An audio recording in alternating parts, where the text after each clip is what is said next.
Ok, hello anh em. Lại là Stranded đây anh em. Hello, chào anh em nhá. Nhạc buồn quá, như con điềm ấy. Ok, cảm ơn ông nhá, cảm ơn Bảo. Rồi, hôm nay chúng ta tiếp tục với Stranded. Và hôm nay thì cố gắng là xem là update con thuyền. Thì anh em nhìn thấy con thuyền của tôi kia chưa? Con này có một cái khá là hay là khi mà mình mới vào là mình đã nhìn thấy cái đảo của mình ở ngay. Vào phát là thấy cái đảo của mình đang ở ngay. Và thấy luôn cả thuyền của mình kia kìa. Anh em có thấy cái thuyền của tôi kia không? Đây này, cái thuyền đây này. Đó. Không hiện chat này, anh em cứ đợi tí, tí nó có ngay. Đợi tí nó có hiện chat này.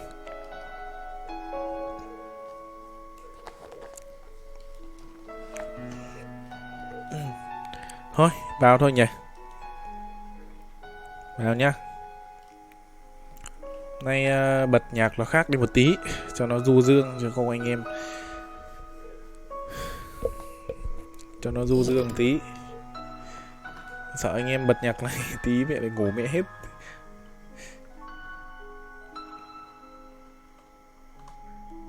Đấy, bắt đầu lên chat rồi đấy.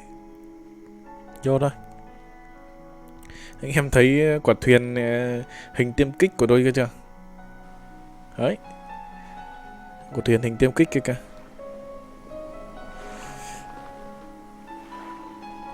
Rồi, vô nào. Đang để Việt Kỳ.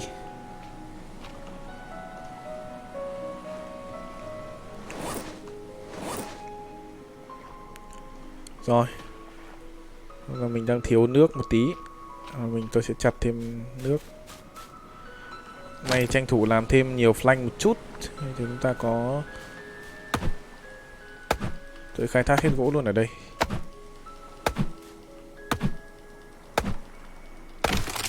Sau đó tôi sẽ tìm chỗ nào nó rộng rộng một chút để chúng ta làm nhà nhá.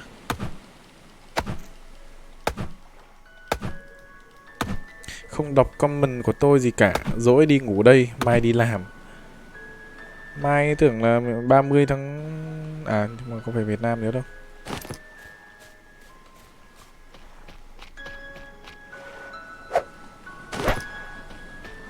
Thôi, đi ngủ đi, bây giờ bên đấy thì cũng 1 giờ đêm rồi còn gì nữa, thì không ngủ đi thì... Ngủ thì thôi. Bên đấy thì cũng...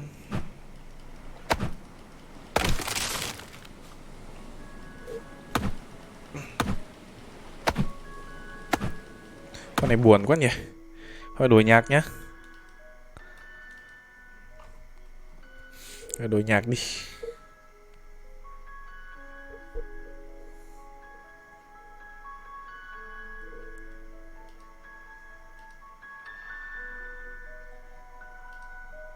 Chúng ta về cái nhạc cũ đi.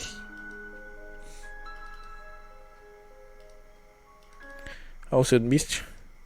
Đấy. Cái nhạc này là cái nhạc ra ngoài biển đấy. Ocean Beach. Tuần sau nghỉ xem stream thoải mái. Ok, mình vì công việc nên mình cứ nghỉ thôi ông ơi.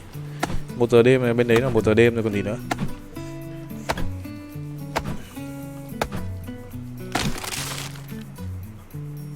Ôi, cái này không biết có chặt được không?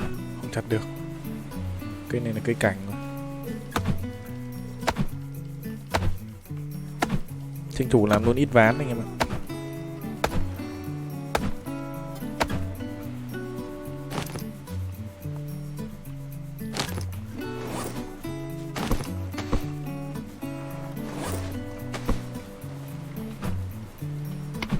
Này thì làm thế nào để mà làm được ấy cái phím tắt kia nhỉ? À mà bot có ban mốt không ông? Không. À tôi không biết nữa. Thử xem. Hình như là có đấy. Có.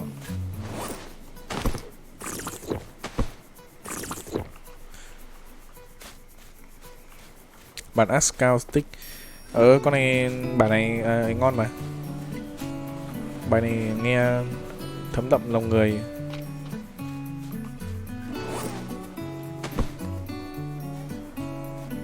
Làm tool bed, làm tool ben thì mới có phím tắt. Thế à? Được rồi.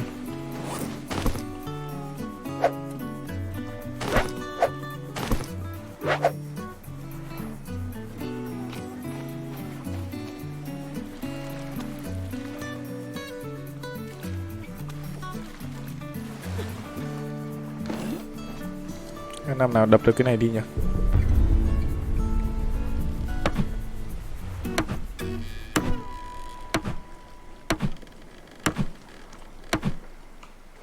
Năm nào đập được cái này đi ta?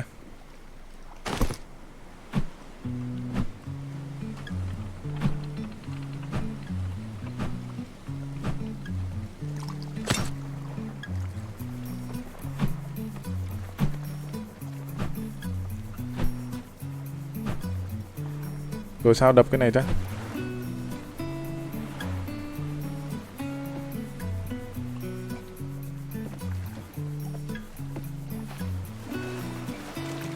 Mình có thể làm thêm không nhỉ? Làm thêm để mình làm thêm ấy cả. Flying station.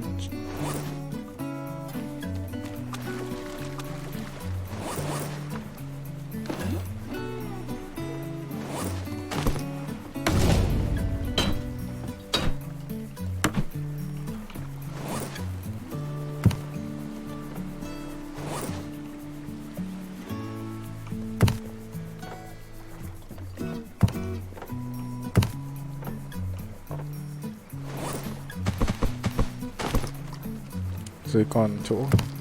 Hết rồi đấy, hết chỗ rồi. Thế là chắc là mình đi thôi nhỉ? Phắn thôi. Tôi xếp cái xong rồi đi.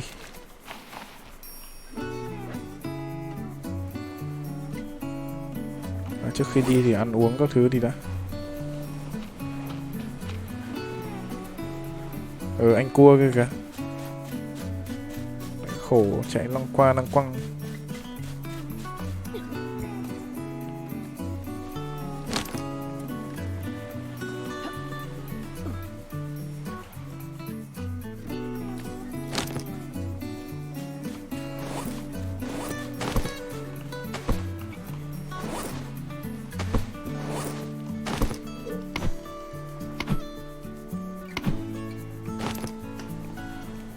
Đậu xanh chuột đã cú lừa tôi.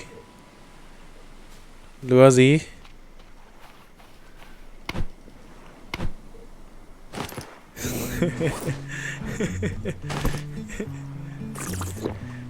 Sao lại lừa?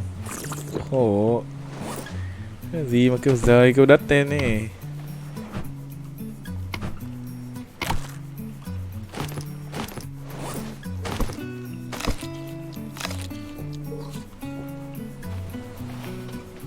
Quả bảo nay nấu súp. Nó hiện viên trắng rồi đập. Chưa? Đâu thử xem nào. Hiện viên trắng thì cũng không được. Thôi con này đang cuốn quá anh em ạ. Có được đây đâu. Đây này. Đây viên trắng đây. Viên trắng đây.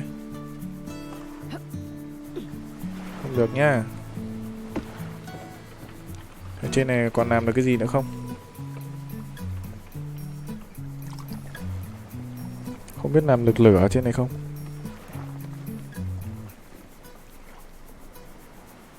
À chắc là không.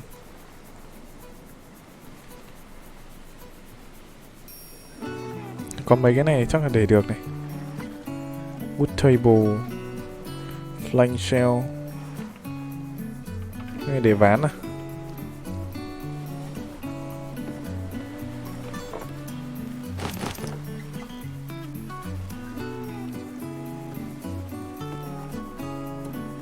Này không để được lên đây đâu anh em ạ. Này không để được lên đây.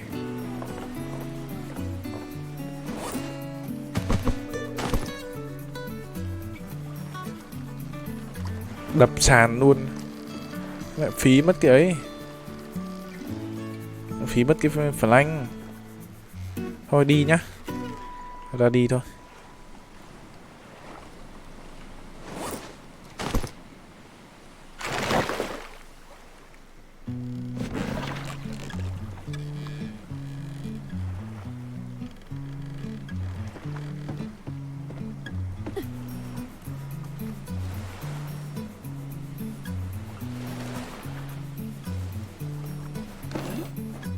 Giờ đi đâu rồi anh em nhỉ?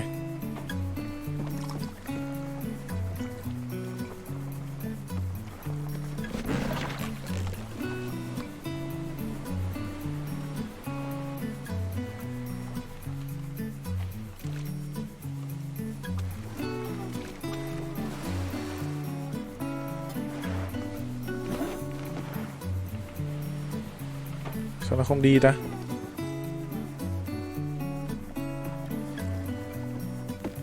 À, đã thả ấy chót đâu mà đi. Cái đậu xanh.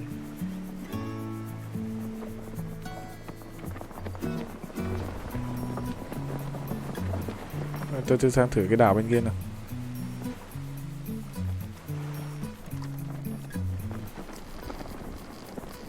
Đây, sang đây.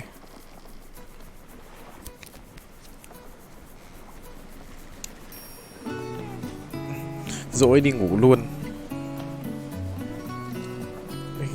Để dỗi dê ghê thế. Chưa gì vào mà gắt thế. Hello anh. Green Hell qua đây. Con này chơi được cái là nó cũng cuốn ngang Green Hell. Hay phết.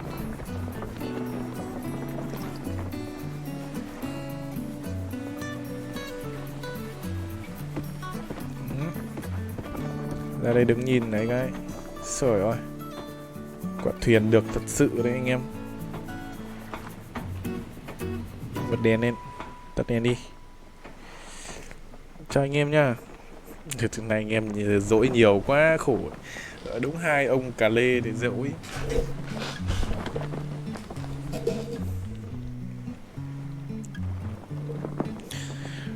Đập cái flank lấy lại đồ chưa? Thôi không cần đâu. Không cần. Làm ghế à? Ghế thì cần xem nào.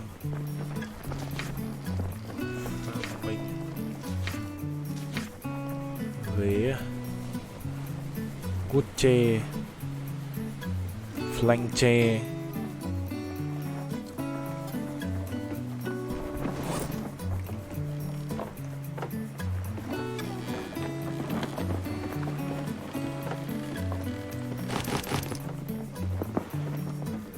Anh em hôm nay dỗi nhiều quá. Khổ.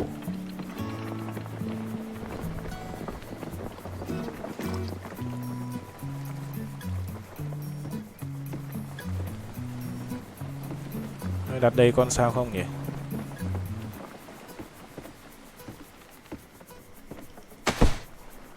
Ôi. Ui, toang. Này thì ghế này. Thả neo. Cái thuyền của tôi.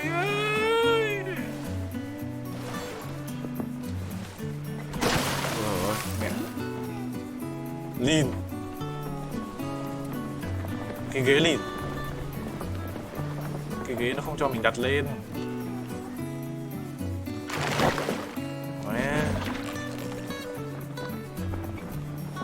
Toang thật sự.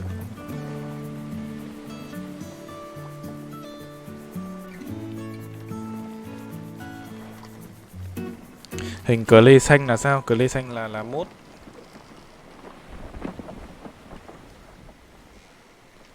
Cho xin link nhạc này với. Nhạc này tôi lấy ở của YouTube mà. Nhạc này tôi lấy của YouTube nha.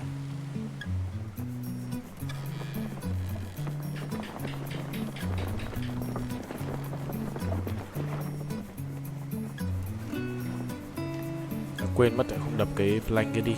Tí nữa lúc mà đằng nào chẳng quay lại, kiểu gì chẳng có lúc quay lại, kiểu gì có lúc đi qua lại quay lại.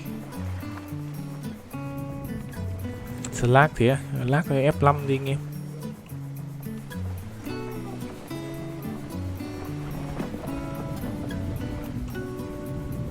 Chỗ này quen quen này. À chưa, chỗ này lạ. Trên đây kiểu gì cũng có hòm. Hai ông mốt dỗi đi ngủ mất rồi. Đấy. Cái gì đây?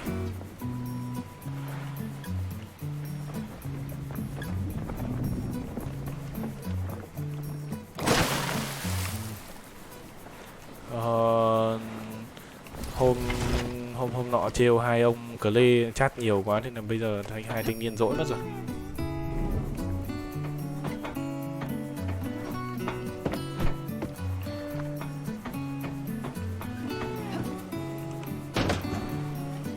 Tanh.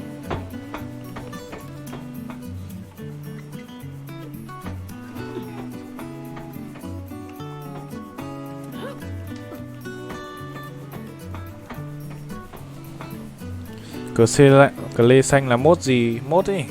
Mốt kiểm duyệt ấy, người kiểm duyệt.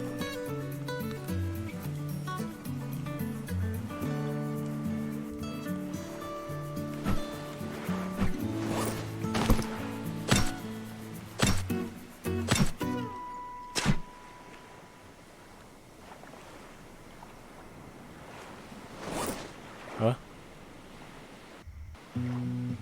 Cái cửa đâu ta?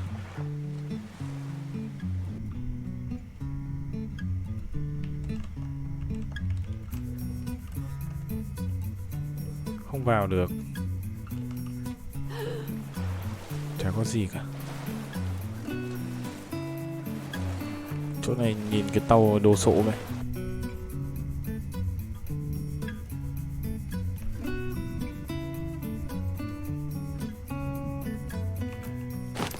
Có thùng luôn. Con chim.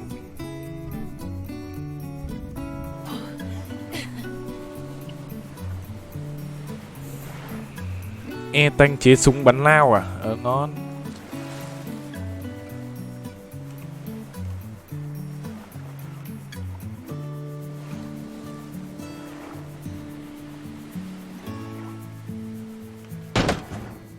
Đây lại lửa này.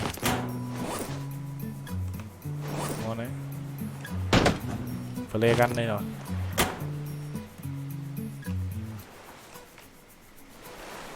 Đi lên tầng kia nào. Cái này rộng phết nhỉ.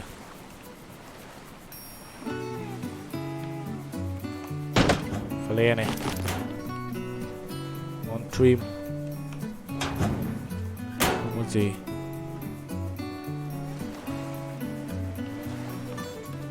Đi nhặt rác channel mẹ ơi.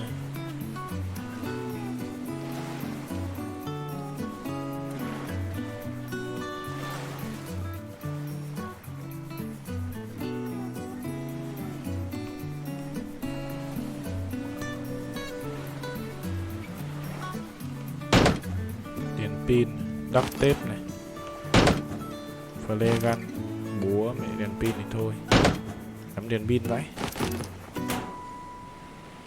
Xiên cá thì mình tự chế được, không cần.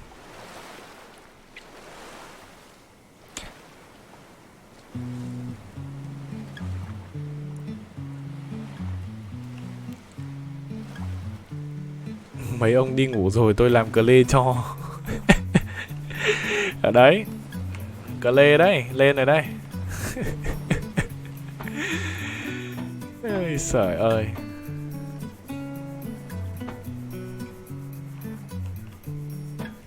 Khổ này, có anh em thì cơ hội, có anh em thì cái label này là cái gì đây này? Hôm này xem có cái gì bên trong không? Có cái label đây này.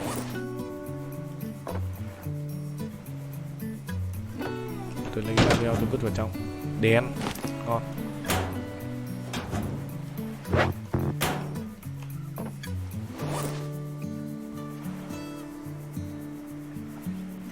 Ducktail. Được 2 cái đèn anh bạn. Con chim ngay.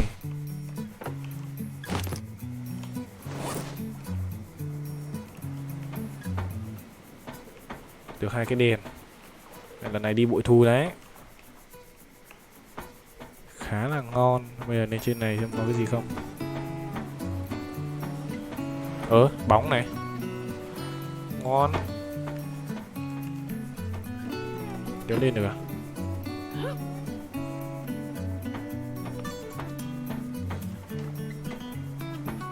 Trên này có cái gì không ấy?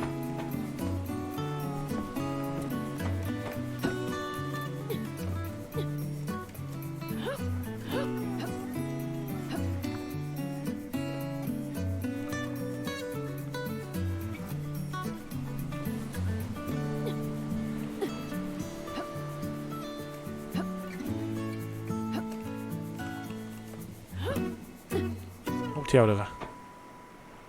Tưởng là phải treo được chứ. Được rồi, mình có 2 cái chùm bóng này. Cái này làm được 2 cái hai bên. Đây này, cái boy wall này.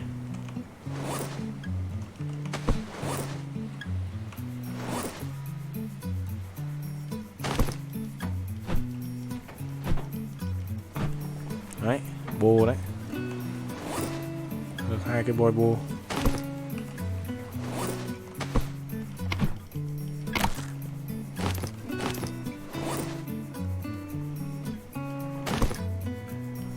Đập được mấy cái tủ đồ không? Không. Chôn chuột tí mà anh em cơ hội quá. Đây, pháo đây. Kiểm tra các khoang tàu. Được cái máy tàu rồi á? Thế rồi à? Ui, đẹp nhờ. Được thực sự đây anh em. Ngon đấy. Trời. Đẹp. Đéo ai như mình mẹ bắn flare gun chỉ để mẹ cho nó đẹp. Ui, sáng ghê này. Tắt cái đèn này. Ấy. Sáng vãi lìn này. Cái công dụng của flare gun đấy. Để cho sáng thôi chứ làm gì đâu.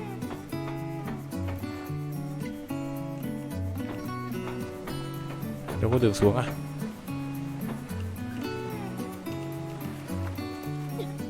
Lỗi game vãi đái.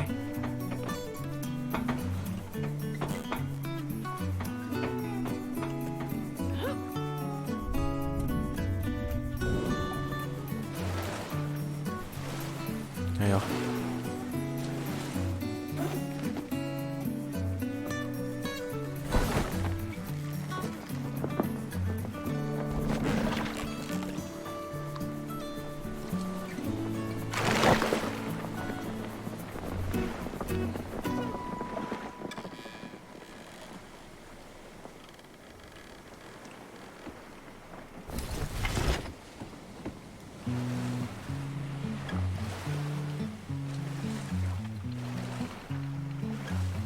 Kéo thuyền ở đây. Ai ui. Dẫu mẹ. Cắt vậy.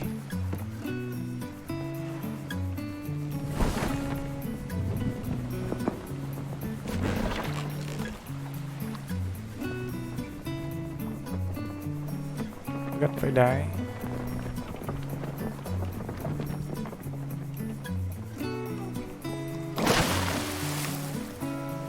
Rồi, ngon rồi. Sợ anh em tẩy chay.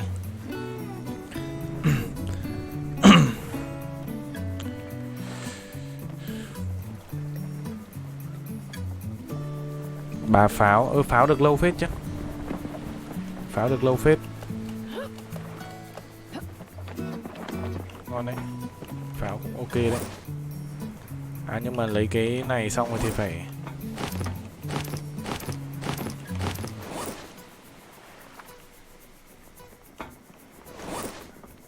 bây giờ muốn làm được cái này là phải cần dây à? Cần một cái dây à? Tôi tưởng tôi lấy dây rồi mà nhỉ?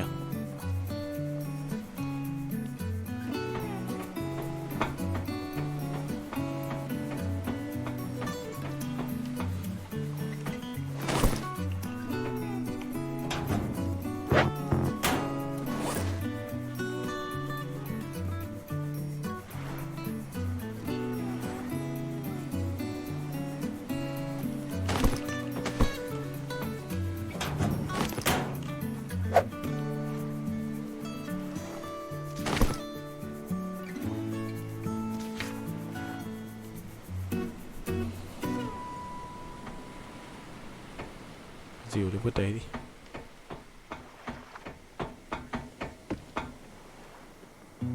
Để đây hay để trên nhỉ? Trên.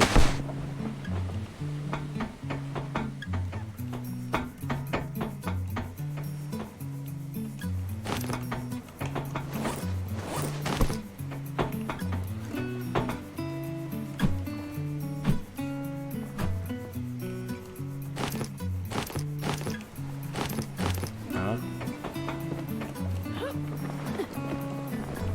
Mình còn cái này mà. Đấy, xếp vào. Hết đấy rồi.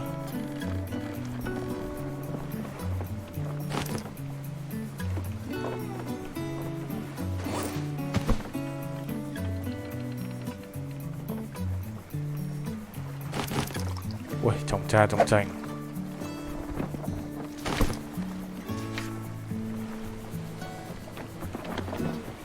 Vừa lạnh đây.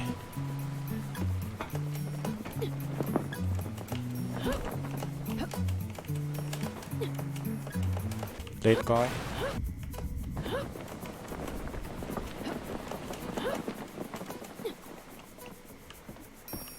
Để lốt cái này.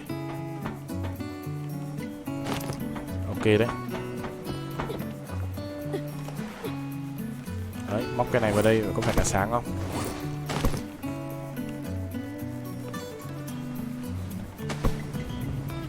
Ấy, rồi ôi, sáng như ban ngày luôn anh em. Treo cái đèn mới ở kế bên, cứ để chạy gần bờ đó và bờ đó làm tiếp.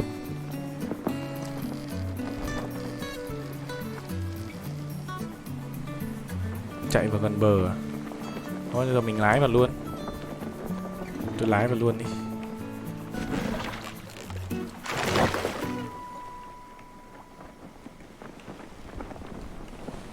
Mắc mẹ ơi sao ấy.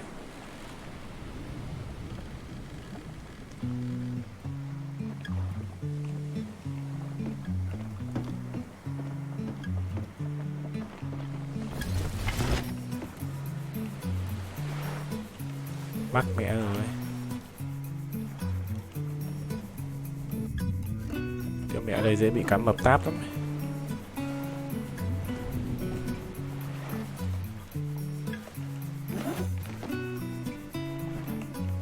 Mấy con cá mập nó rất là cơ hội.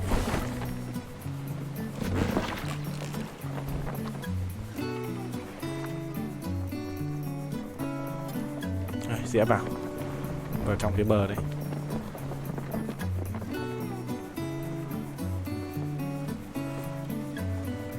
Sáng vãi lìn.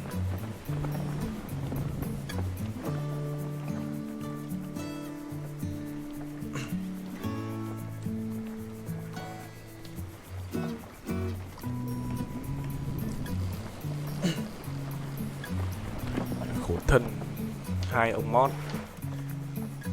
Anh em nói trêu tí cho bây giờ sợ là không dám comment nữa.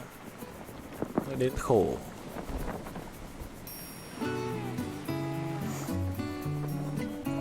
Đấy, thế là được hai bên hòn khá là ok.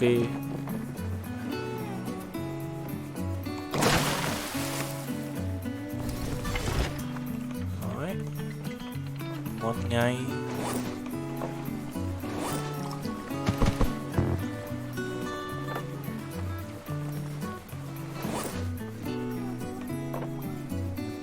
Ngon ngay.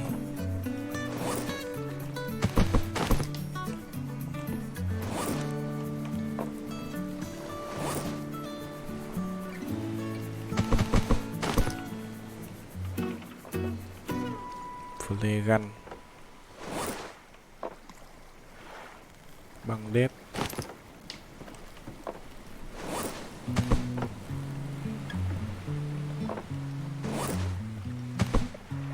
Ok, bây giờ tôi sẽ vào tôi lấy cái dây thừng để tôi làm nốt cái bên này.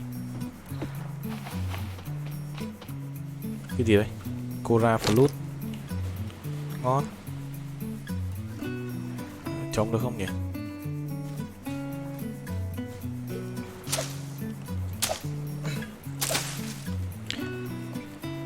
chế thuyền từ tam giác đều giờ thắp thành tam giác vuông.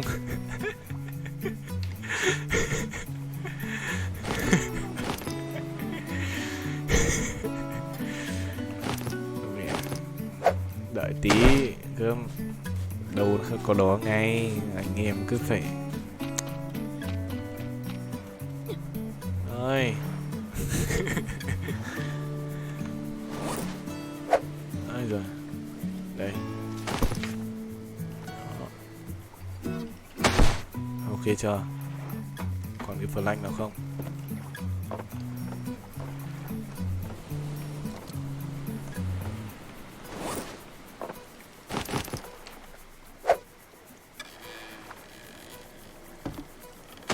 Đấy, đẹp chưa? Quá ngon mẹ luôn. Chưa được, thiếu nước. Tôi phải đi tìm nước. Tí tìm một cái đảo to to tôi xây nhà.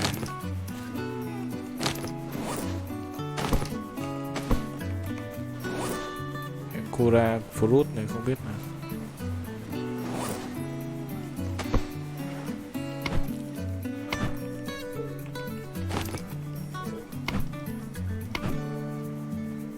Và coi nguyên liệu chế máy á.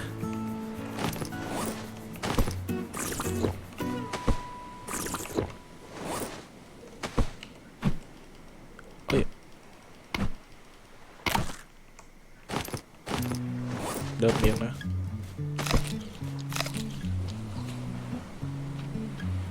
Tối mẹ rồi không có chỗ ngủ. Nào xem nguyên liệu nào. Chế máy à? Máy này à? Rap motor á. V2 energy pad. Thiếu rồi, thiếu. Đây này, thiếu cả cái này nữa. V2 của electric pad. Thiếu cái này với cái này. Full pad thì có rồi. Filter cũng chưa có này. Filter pad thì cũng chưa có. Chưa có nha.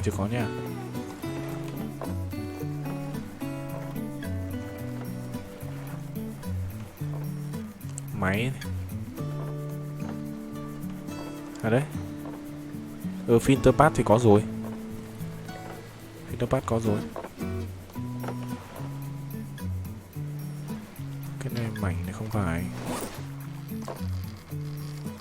Full pad thì ok.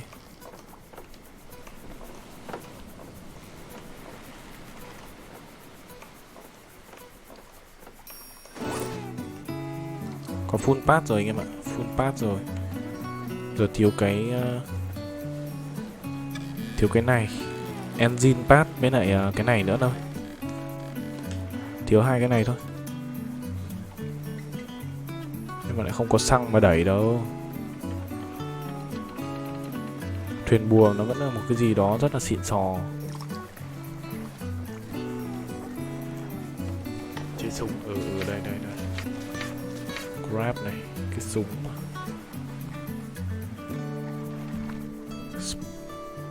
Refine spear. Đây, spear gun. Nó vẫn cần cái laser. Vẫn cần cái laser này. Laser thì chế từ một cái rau 2, một cái da thịt. Vẫn còn cái tên ninh rack nữa. Còn một cái tên ninh rack. Rồi mấy cái tên ninh rack đấy chắc là mình kiếm một cái đảo nào đấy nó ấy thì mình xây luôn mấy cái này đi nhờ. Tôi chạy vòng quanh xem là có cái gì không. Cái này có chặt được không? Ra được.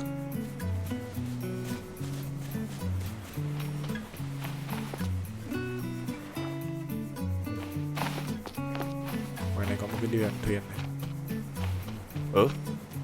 Nhà này. Nhà của thanh niên nào đây?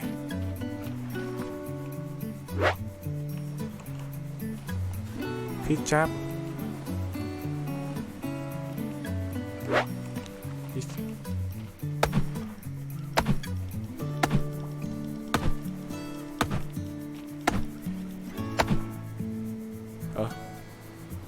Đập thì nó mất. đéo hiểu kiểu gì.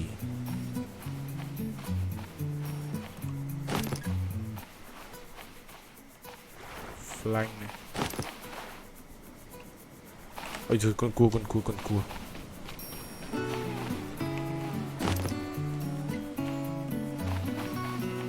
Trong này có cái hòm này. Một con cua chết tiệt nó đuổi mình. Tôi hết tên rồi.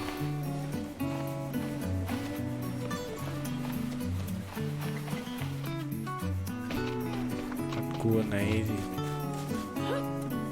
đuổi thì đéo được tao.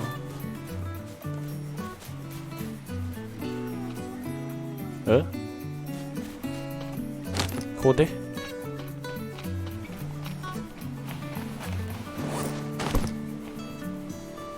Ở đâu à? Refine axe. Ngon. Wood stick. Vác luôn cả hòm. Guli.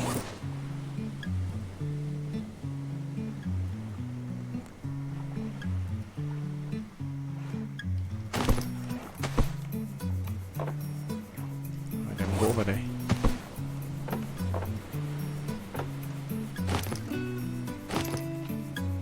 Bằng lên. Cora fruit. Ngon phết.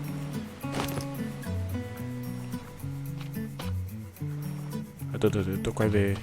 Mẹ con đĩ cua.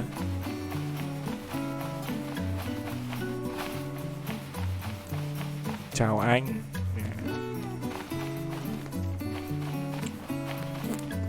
Vừa đến nhà đã phá đồ rồi.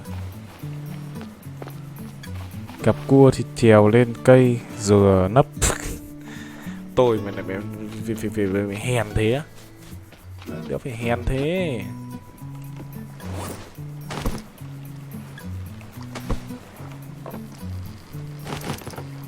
Phải hèn đấy anh em. Tôi đéo phải hèn thế luôn.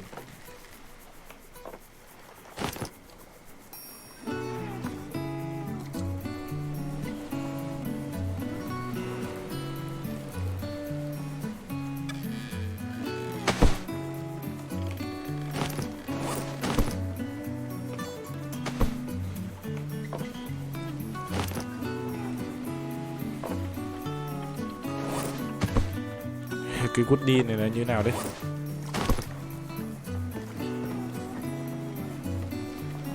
Không hiểu lắm.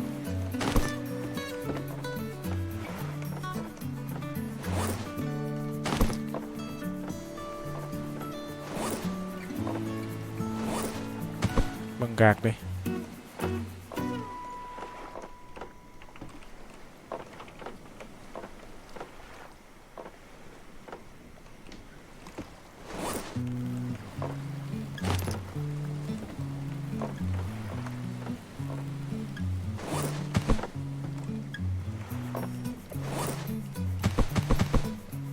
Woody ném luôn vào đây.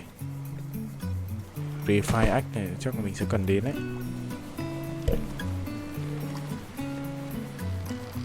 Trái bóng trong phùn Robinson ngoài đảo hoang á.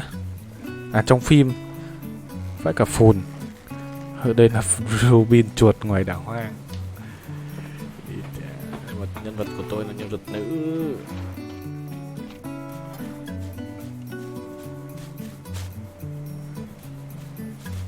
Mình có khi làm luôn ít đấy đi. Dây dựa các thứ đi.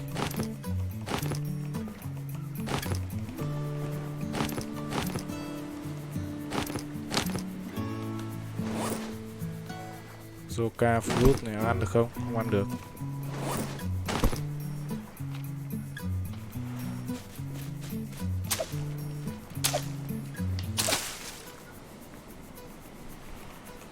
Sao chế được động cơ chưa? Động cơ nó sắp chế được rồi. Sắp chế được rồi không ạ?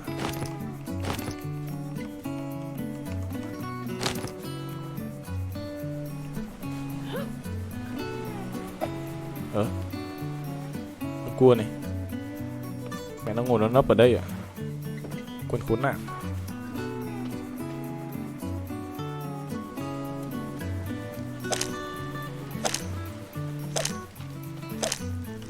Con khốn nạn này, con khốn nạn này, con khốn nạn này, con khốn nạn này. Mày nhờn với tao, nhờn với tao á, nhờn với tao á, nhờn với tao á mày.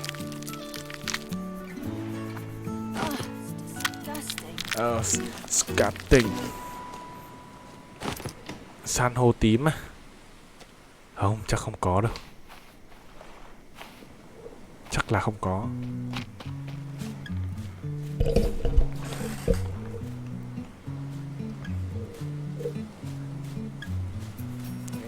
Cua đập như ngoé ngay nhờn với tôi.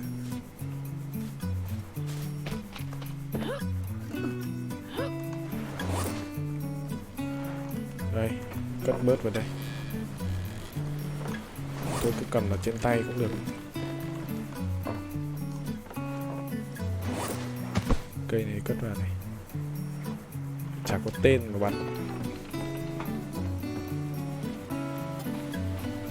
Tôi lục lốt mấy cái chỗ, mấy cái thuyền hoang này xem là có cái gì không. Đây này có cái đồng phi đây này.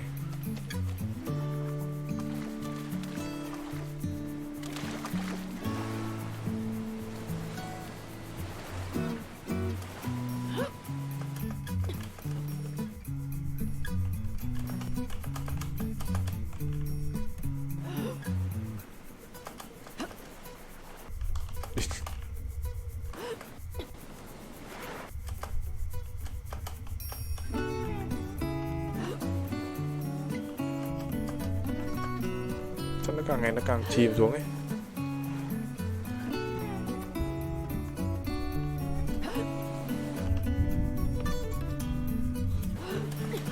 Lên tao coi.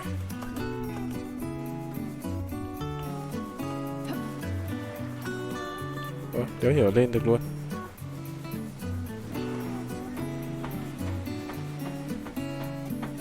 Game vớ vẩn vậy. Flare này. Ui, làm đồ đi.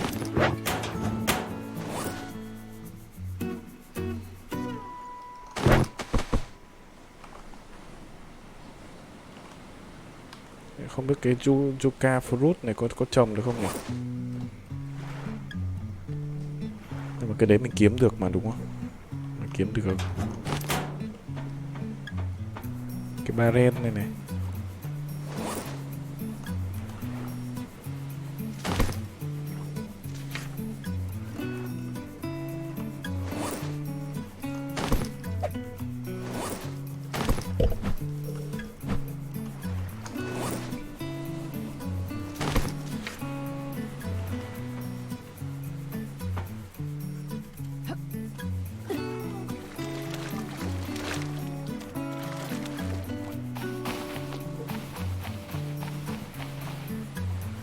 Đập nhà lấy được đồ không? Hình như được ấy. Hình như lấy được.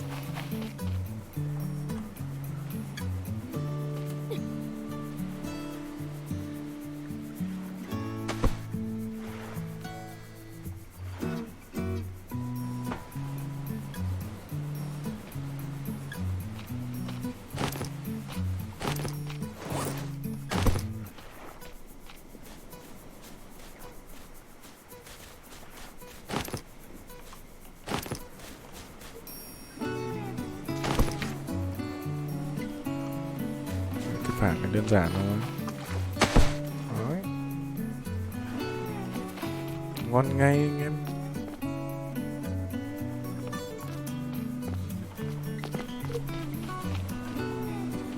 Ngay cái tay mà vàng là lên được à?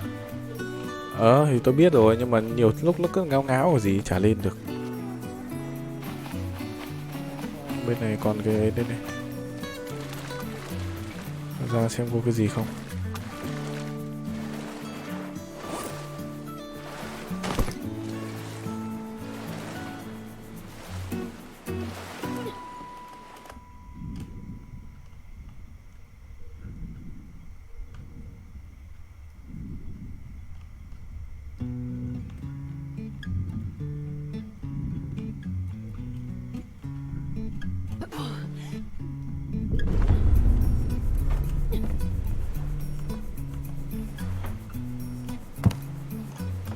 Khắc cả luôn.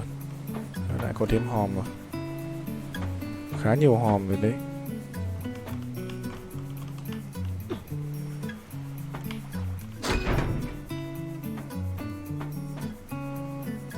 Có cái gì không? Đồ ăn à?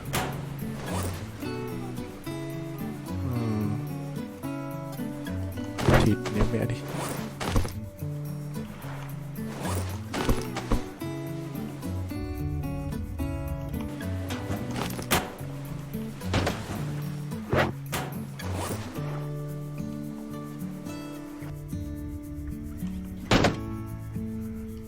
Cái đúc Tết này.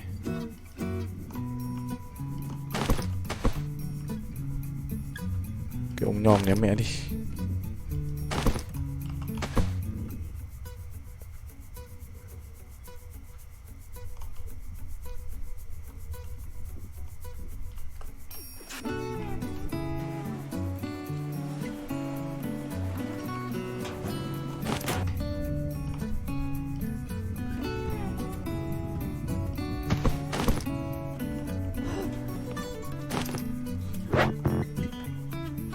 Chết rồi, nặng quá rồi, là làm nào rồi nhỉ?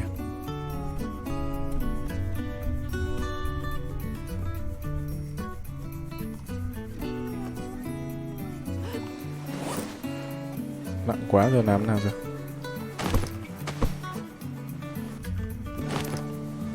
Ở đây đi. Tôi ra tôi cất bớt đồ để đi tiếp.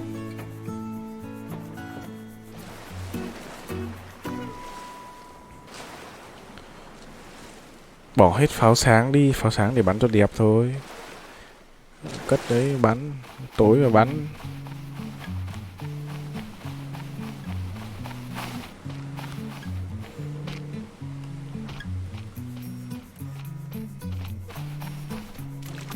Lụm bông hoa màu cam được kìa. Lụm được á? Hoa nào? Đâu hoa nào?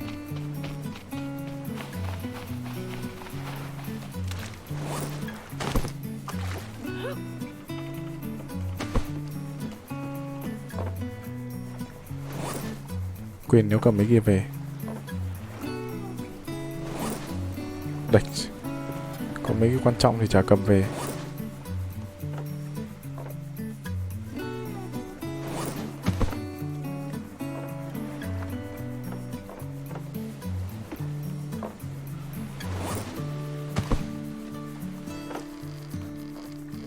Toàn pháo sáng.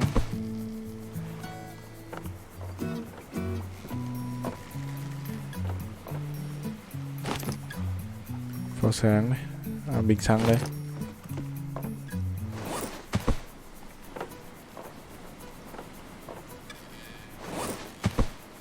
Ngon đấy.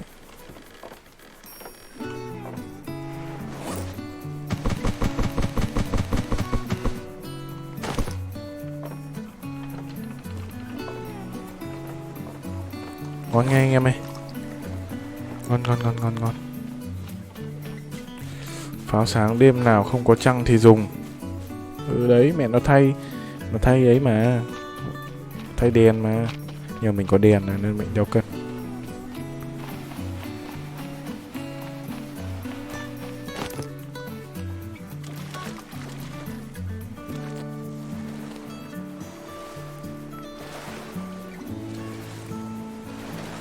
Phải lên ngược lại.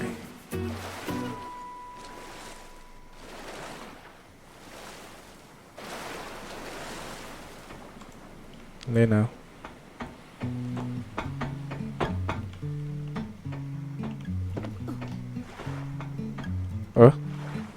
Vẫn còn hòm này.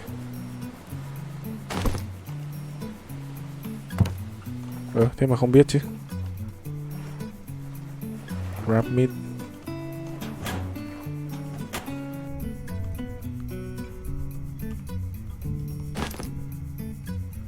Vẫn còn cái hòm mà mình không biết ngay dưới chân.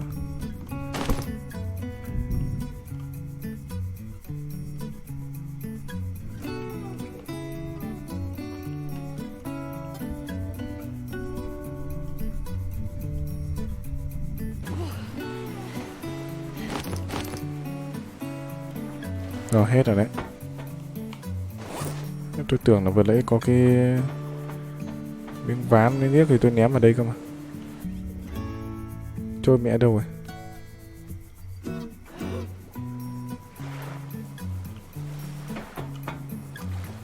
Ui, con cá đuối. Tí nữa thì ăn cứt.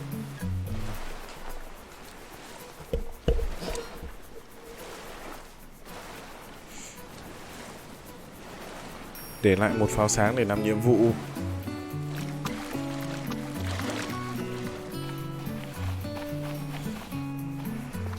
Có ra làm súng rồi à? Cái về làm súng.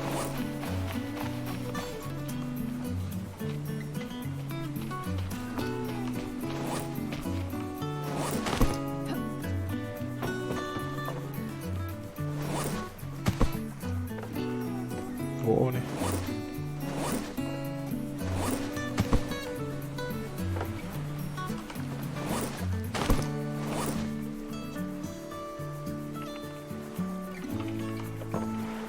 Cái gì đây? Vehicle electric pad. Ngon. Thế là mình có một miếng nữa rồi đấy. Mình sắp chế được thêm một cái ấy nữa rồi. Một cái máy nữa rồi. Thế bây giờ mình thiếu một cái này nữa thôi. Thiếu cái engine pad nữa thôi. Vehicle engine pad. Thế thôi, mình thiếu một cái đấy nữa là mình đủ rồi. Đủ hết đồ để mình chế cái ráp motor rồi. Khá là ok.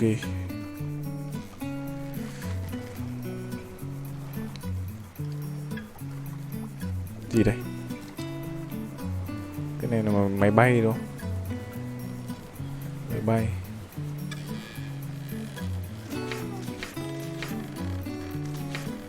Đó, làm cái súng đó. 2 cái que.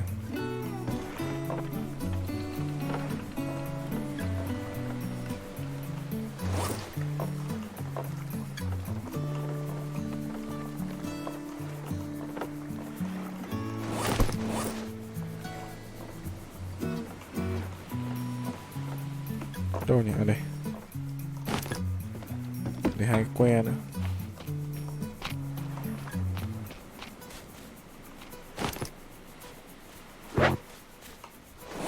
Đấy.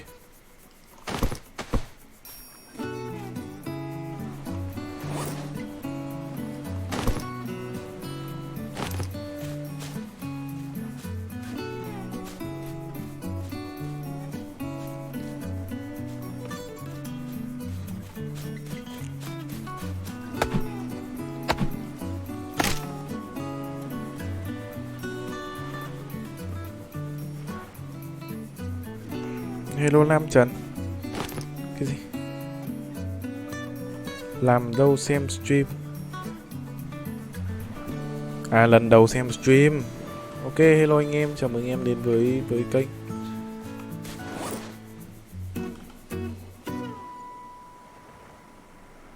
Có cái leader này, mình chế được cái training rack này cũng ok. Làm cái spear gun đã.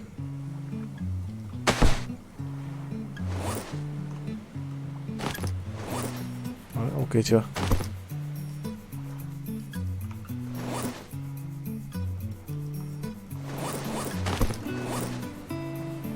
Refine hunting tool. Thử phát nhé. Mẹ nhìn súng bố đời vậy đấy.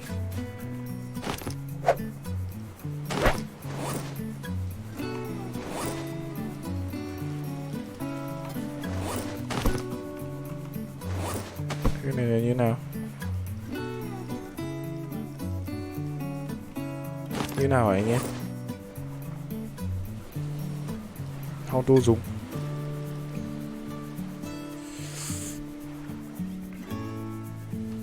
Chế tên á. Tôi tưởng là spear. Kill spear. Refine hunting tool. Spear gun đấy. Hay là phải cái refine spear này?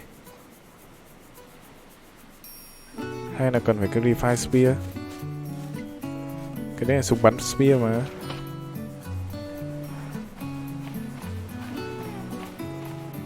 Súng bắn tên à? Spear arrow. Ở đâu? Thế có khi là phải refine spear rồi. Cái này này. Refine spear là phải cần thêm cái laser này nữa. Thôi rồi. Cái này thì phải có bay anh em ạ. Bắt buộc là phải có bay rồi. Làm bay biết đàng hoàng nó mới ok được.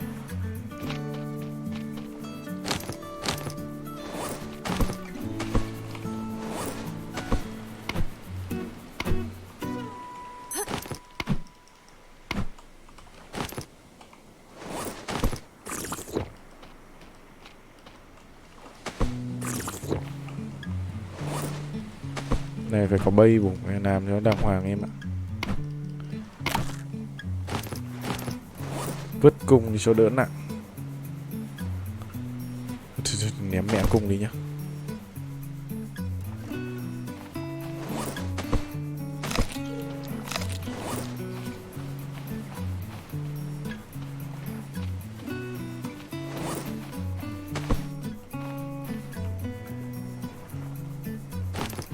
Làm cái bếp ăn uống gì không? Chắc khả năng đâu. Ném mẹ cái miếng thịt này. Nó cũng spoil hết.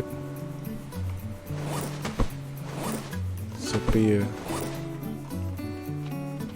Đi thôi anh em ạ. Lại phắn rồi.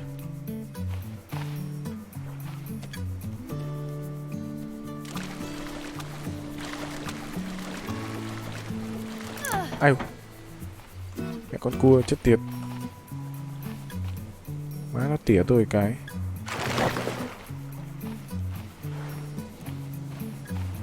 Con mất dậy.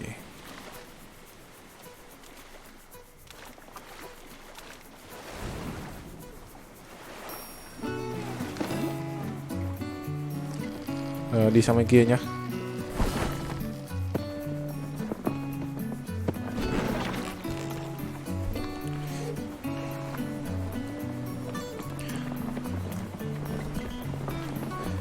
Ủa nãy nhìn spear arrow ở sau spear gun, hóa ra nhìn nhầm mà.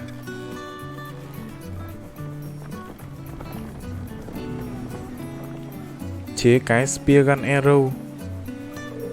Cái gì?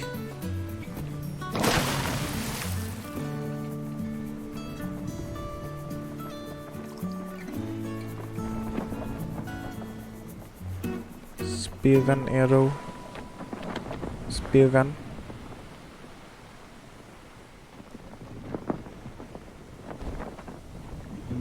Thế là như nào? À, cái này đúng không? Spear gun arrow. Ok, tôi hiểu. Cái bên dưới sẽ là cái tên của nó.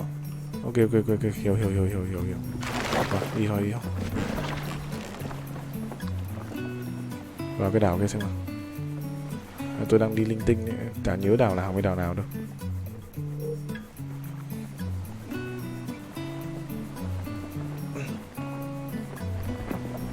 Hiểu rồi, tôi hiểu rồi.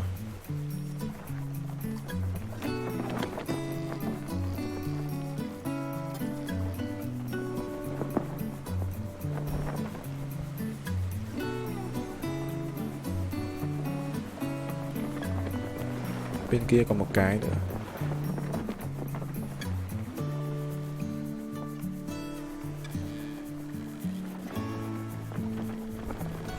Trong tranh.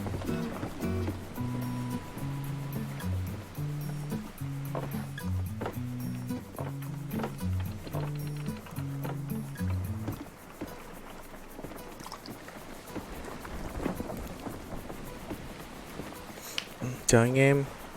Anime TV.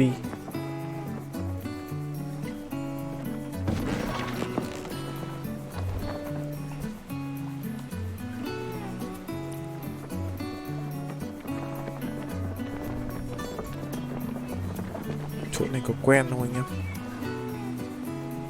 Chỗ này quen với đấy. Hình như là cái đảo cũ thì phải.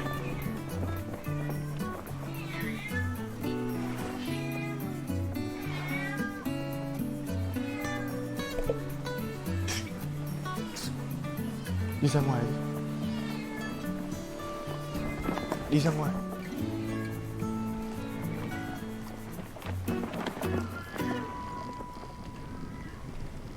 Chơi game thì phải có người tư vấn đúng như tôi, nhưng mấy ông toàn tư vấn sai thì ăn loèn. Không, thế nào chả được. Cái đấy thì bắn thế nào chả được. Tôi thấy bắn tên nó cũng hợp lý.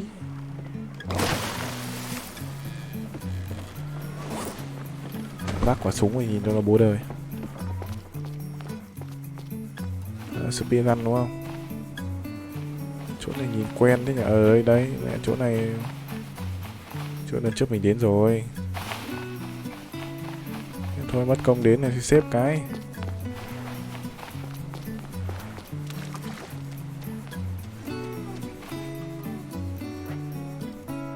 Con mèo nhà tôi nó đang đến thời kỳ động đực nên là nó hơi đú tí.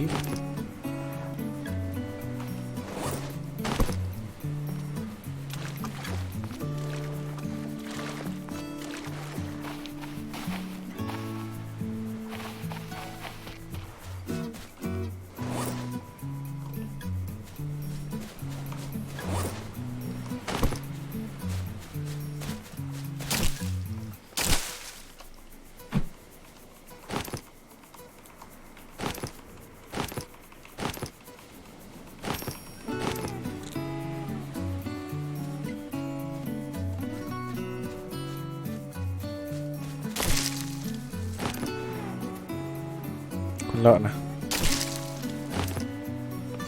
Tối dễ bị lợn ủn lắm.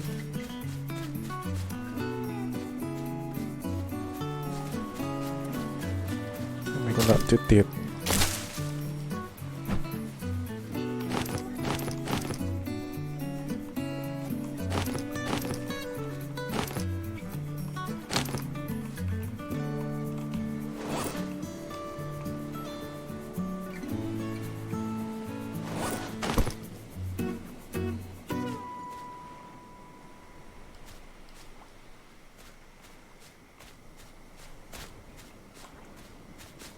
Những cái thuyền thân thương của tôi đây.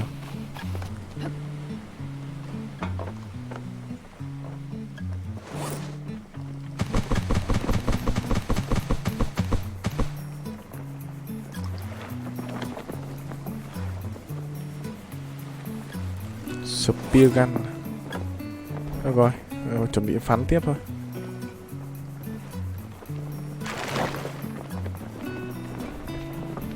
Tôi chả biết là đường nào với đường nào rồi, sang bên kia xem nào.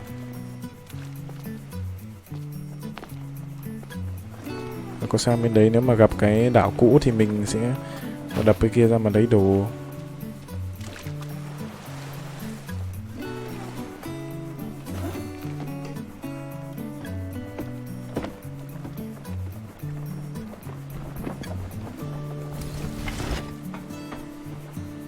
Trời ơi.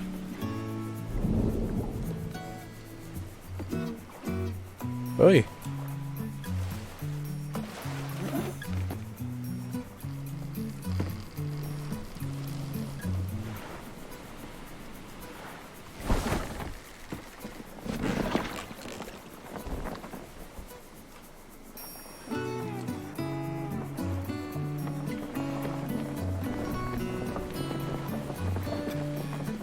Ý, quay tròn.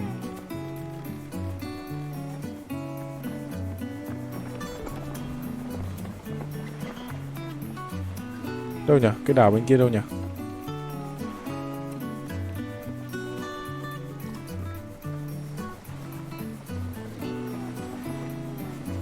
Tôi chả nhớ đường nữa. Sang đại bên kia đi.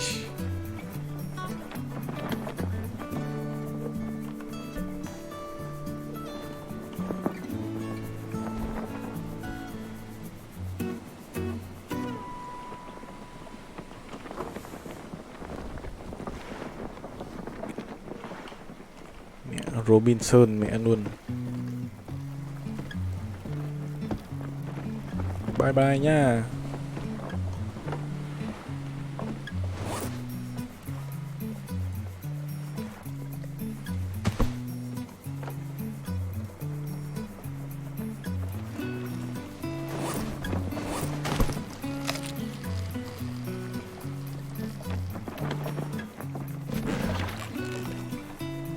Rẽ vào. Đấy, chỗ này hình như là cái chỗ ấy đấy. Ui, con cá mập to thế nhở. Mẹ, Megalodon à? Ui. Ui. Ui. To vậy đài. Ui. Ui, dạ anh đang múa kìa. Sợ.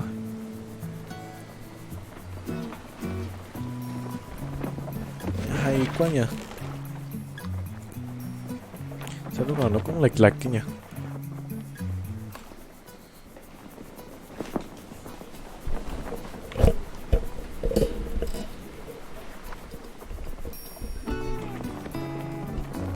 Đây, chỗ này là cái chỗ có cái trạm làm flank đây, mình đang đi một vòng đấy. Tí nữa mình cứ đi bên phải đi. Xong súng rồi ông ơi, nhưng mà bây giờ là chưa chế đạn.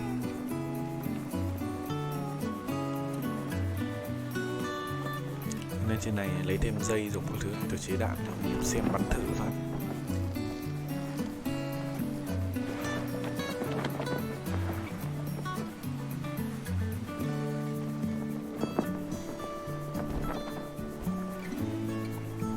Cua mặt lìm.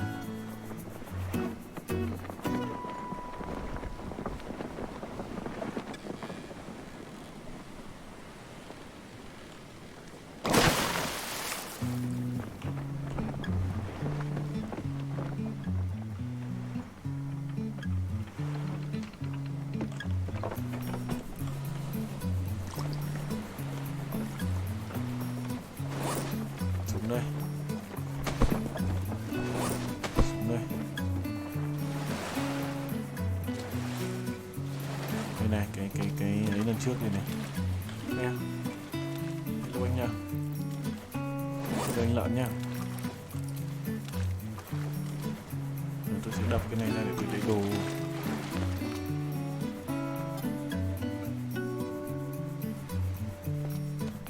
Anh lợn này vui tính vai đai.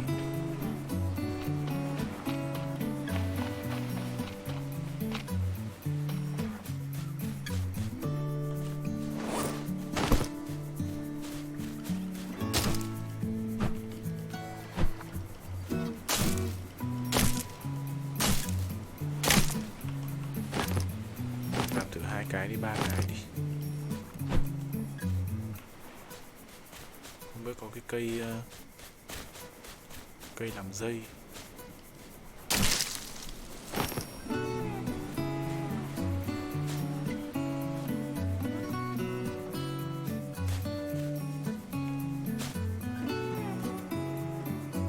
Tôi đi mẹ nó một vòng luôn.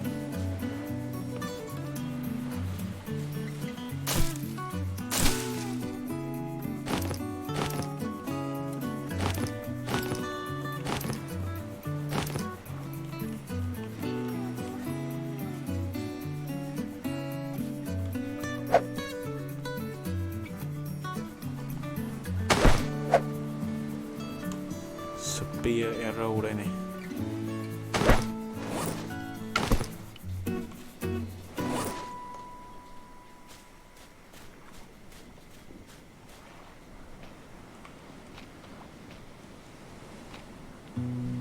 Đây em này.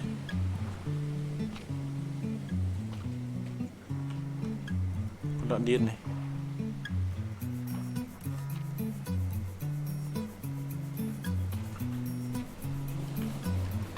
Ok. Cái bắn kiểu gì? Hay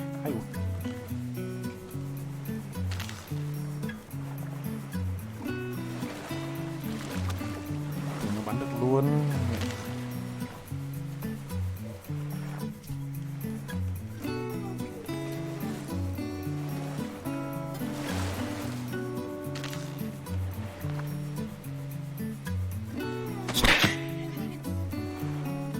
Điểm thua anh em ạ. Điểm ăn thua. Phò phạch thôi. Cho em xin lại cái giáo anh ơi.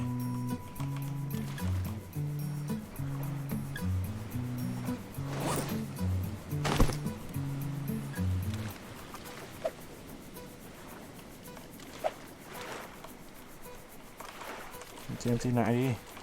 Ai dồi.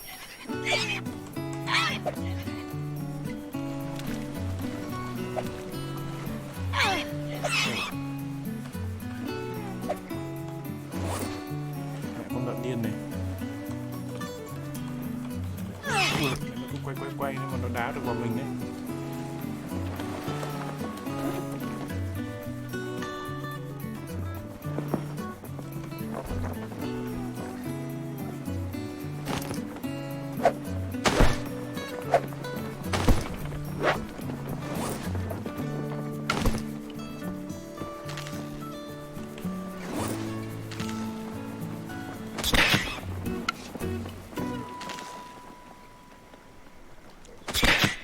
Chán thua gì. Được cái nó bắn chuẩn hơn.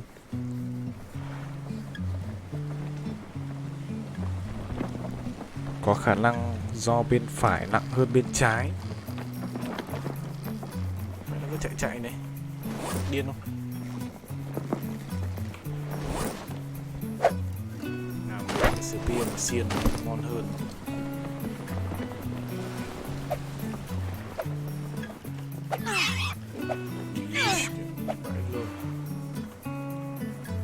Tôi gặp con lợn điên. Tôi sắp chết mẹ rồi.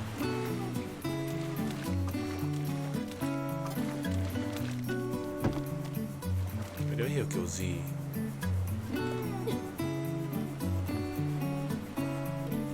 Mẹ bắn thế mà không chết thì tôi chịu rồi.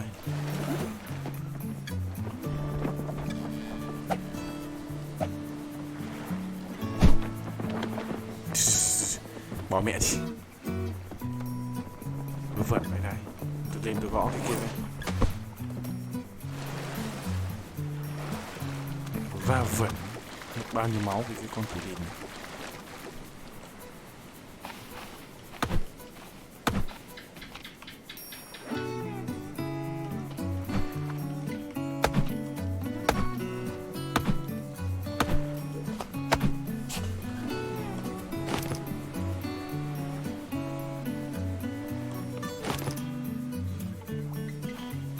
Toàn good luck thôi. Nó không nhả mấy cái dìu cho mình.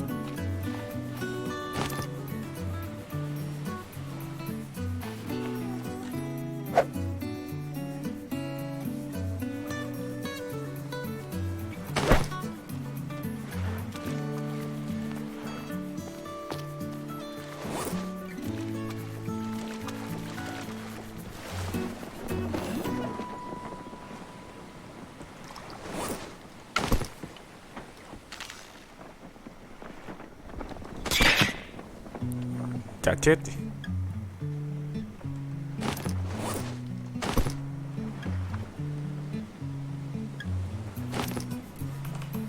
Thôi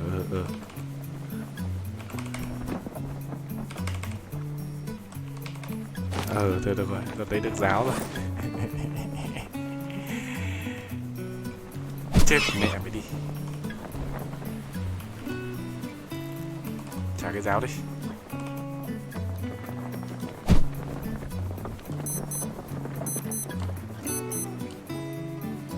Sao đấy? Hết nước à?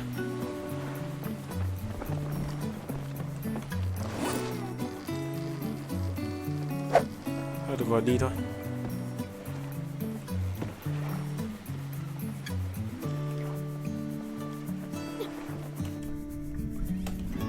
Đây, chui trong gầm này. Ok, lỗi game đi.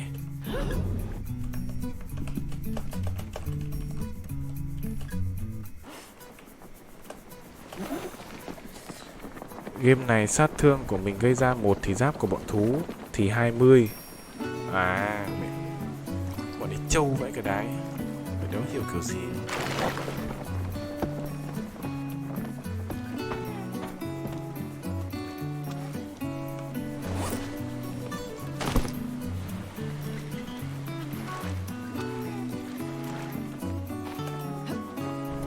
Thôi đi thôi anh em. Đây chả làm ăn được cái trò trống gì hết. Sang bên kia đi. Đảo phải thẳng tiến.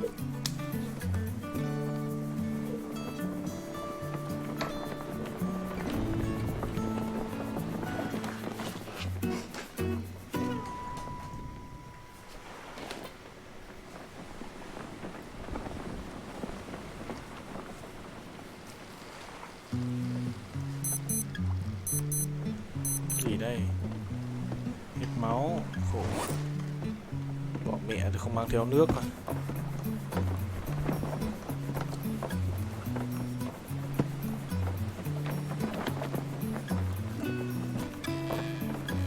Này chắc là phải kiếm chỗ làm bay thôi anh em ạ. Kiếm chỗ làm bay thôi.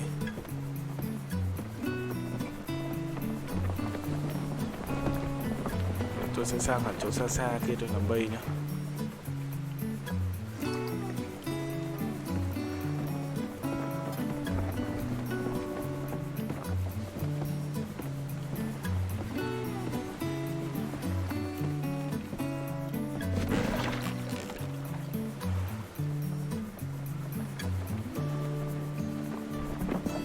Lợn ma.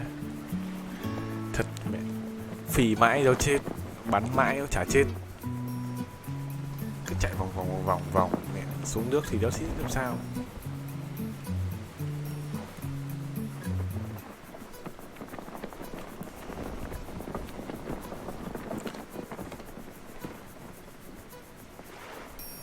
Ông mà giết mấy con thủy quái như cá mập hay con cá dài dài thì 20 mũi tên không chết. Ôi giời mẹ, thế thì vãi cả đái quá.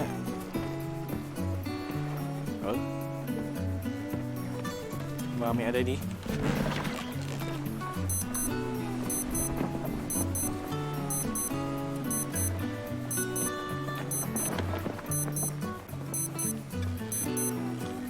Sao mà này?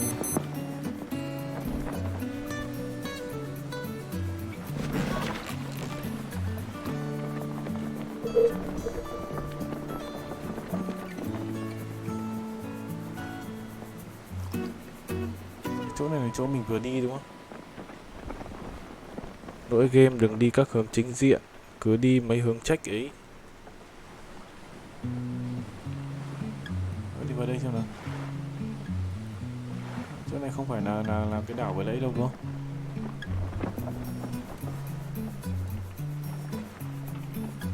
Chỗ này lạ mà.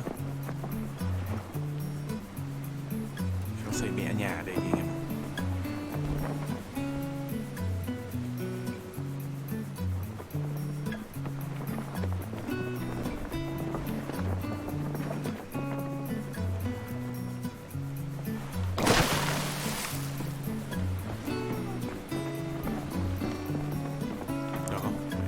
Rộng mẹ, xây mẹ nhà đây đi. Miếng nước coi. Con cua kìa.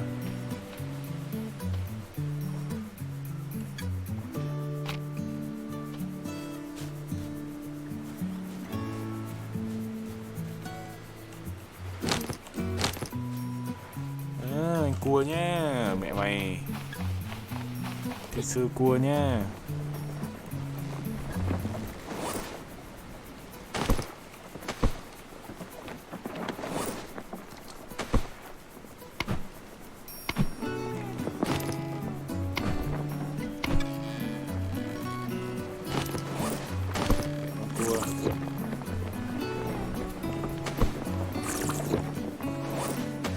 Game giả lập ăn dừa mẹ luôn. Có bị chảy máu không? Không, đâu có bị chảy máu gì đâu. Chả chảy máu gì. Bắn gần 40 mũi tên mới giết được. Mẹ bốt bố đời vậy.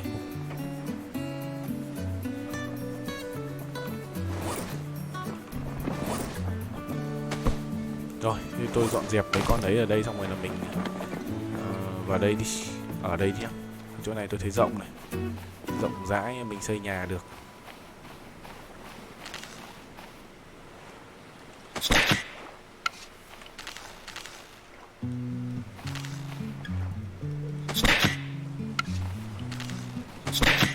Ý, mẹ bắn trượt rồi.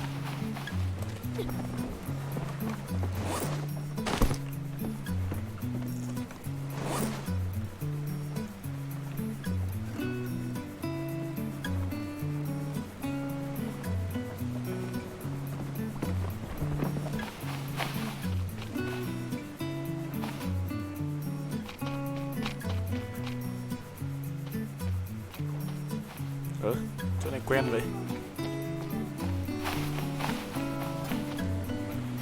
Đi. Quay lại chỗ cũ mẹ luôn rồi. Đi. Va với vẩn.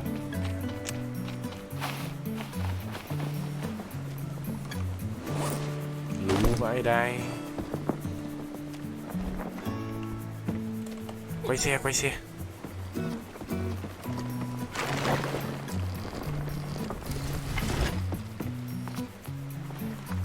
Mẹ đeo hiểu kiểu gì. Thôi. May quá, con cua con.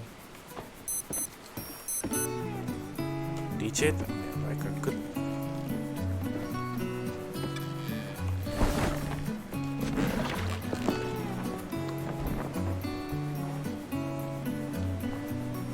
Đụng ngon.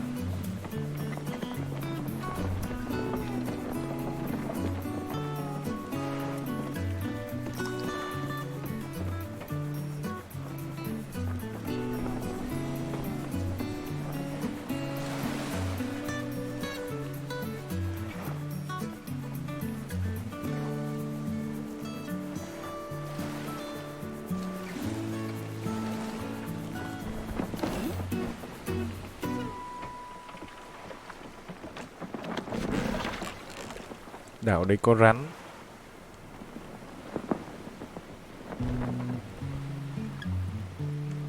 Đi các hướng chênh góc à? Thôi lấy cái la bàn ra được nhé. Đây.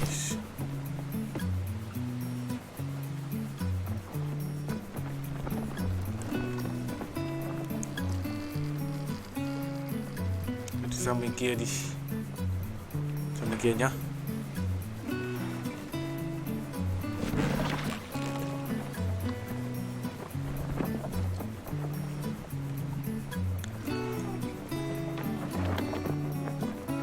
Đây, check sang bên này.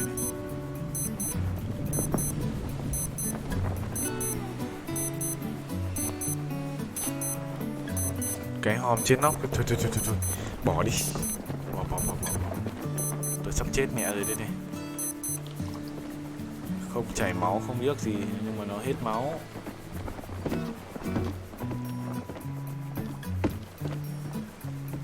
Cái này là cháy nắng.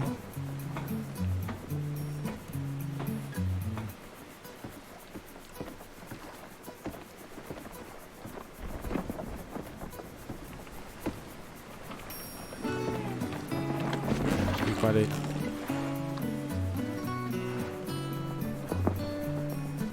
Mẹ cuối cùng là đi một vòng, đéo hiểu kiểu gì.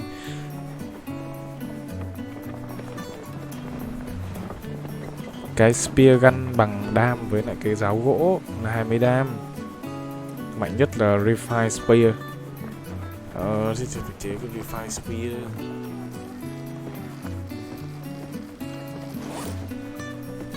Đồ ăn thì full, mình thiếu nước.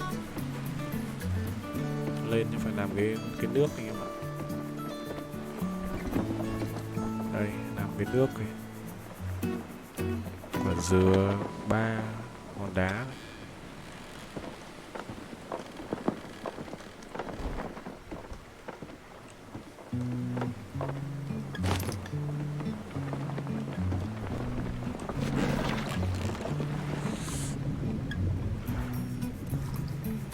Những đảo nào mà chưa đến là nó có một lớp sương mù nhẹ. Thế à? Sao tôi thấy nó có kia hay sao kìa.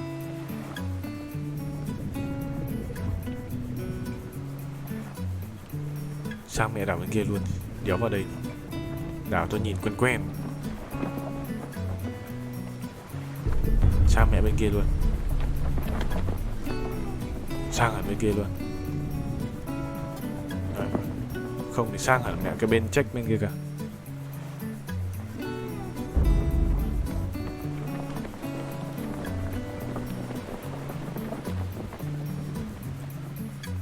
Rong kinh rồi. Cái mà 40 phát bắn mới giết được con cá mập là mấy ông kia xạo. Cá mập có 200 HP thôi.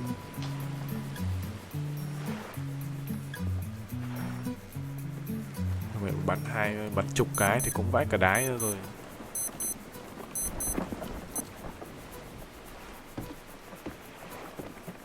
UV5 UV2.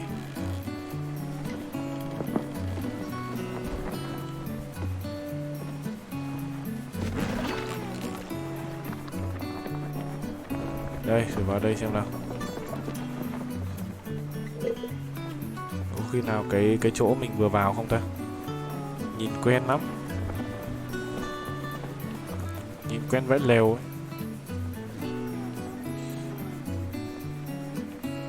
Tôi chơi bản testing là trâu bắn không xi nhê. Chắc là nó fake rồi, mới ra bản chính thức thì nó fake rồi. Nhìn xung quanh chỗ nhất nó thấy đảo.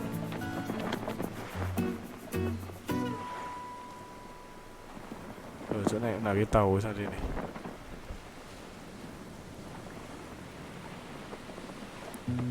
Chuẩn bị tinh thần phi qua luôn. Tôi đang bị mất phương hướng mẹ rồi.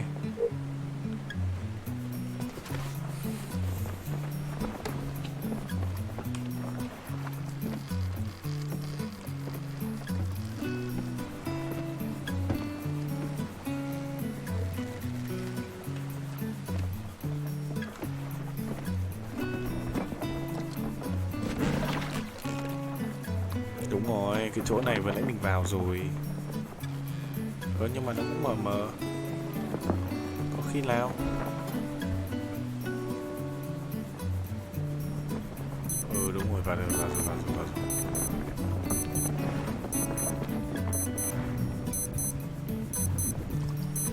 Vào rồi.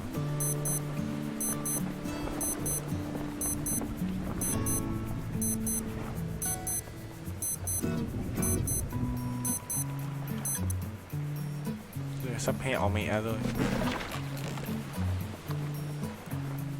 Vào cái đảo nào kiếm cái đồ ăn các thứ cho nó no nê đã. Đấy, chỗ này vừa lấy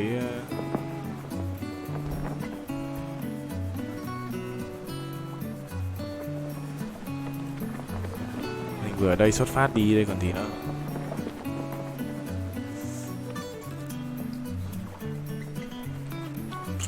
Đại Hải Trình thật mẹ. Đại Hải Trình đi tìm bay rồi. Tìm chỗ, đi tìm nguồn đất hứa, miền đất hứa. Cuộc Đại Hải Trình đi tìm miền đất hứa.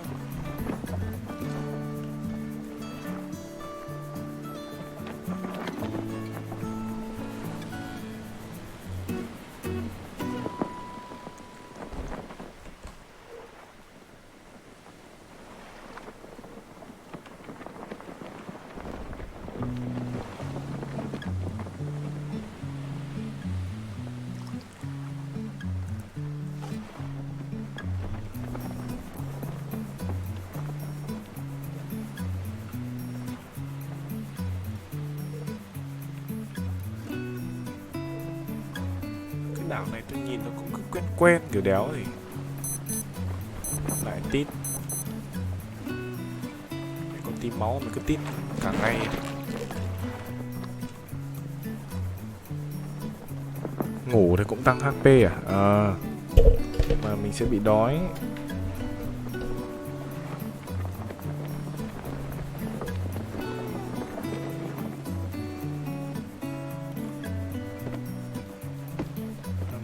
NE đây. N.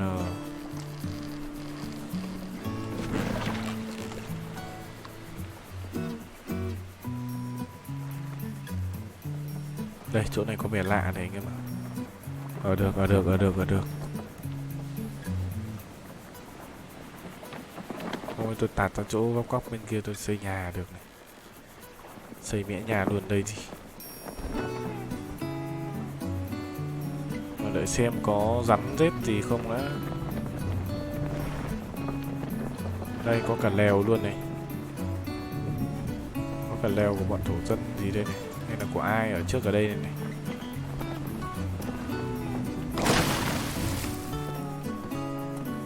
Đấy. Lèo lủng gì kìa.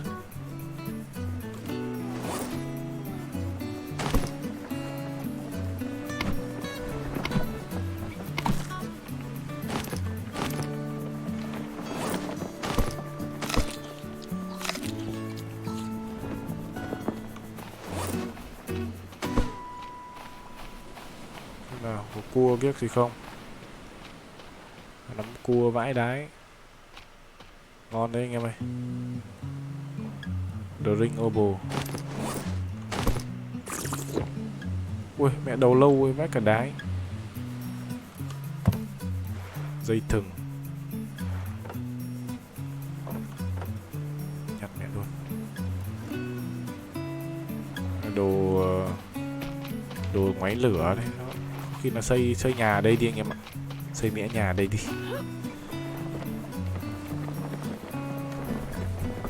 Đảo nào cũng quen là xong rồi. Được rồi, bây giờ đi kiếm trước tiên là đóng luôn cái nhà ở đây đi. Làm luôn cái nước ở đây nhá. 3 hòn đá, một dây thừng. Cất.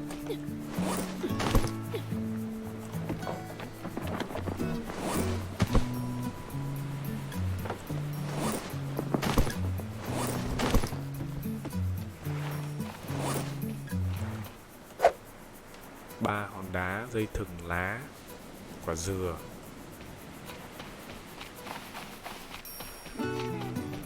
Hai dây thừng. Trên một cái nữa.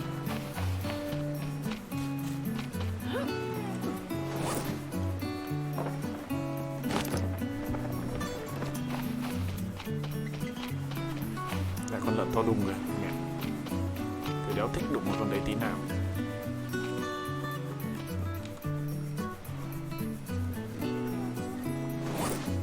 Chặt dừa đã. Con đấy mới có con cua to. Thôi.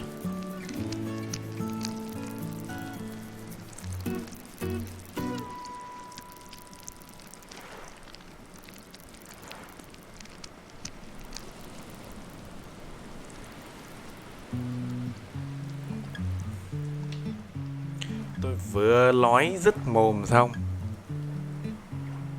con cua mất dạy rất hay chọt đít nhá. Chó thật.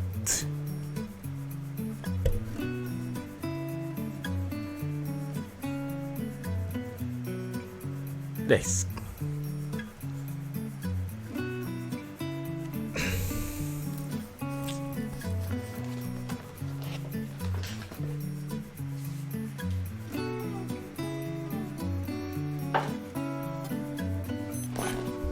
vâng. Anh lao ra mẹ như một nhẫn giả, đéo hiểu kiểu gì.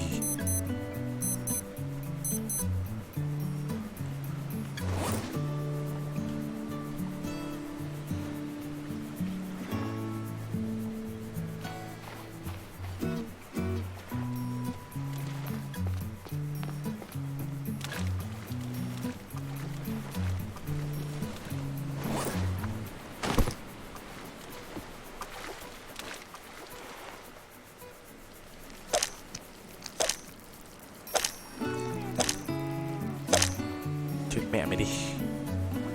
Lần sau rồi cấm đánh tao rồi chưa? Còn mất dậy.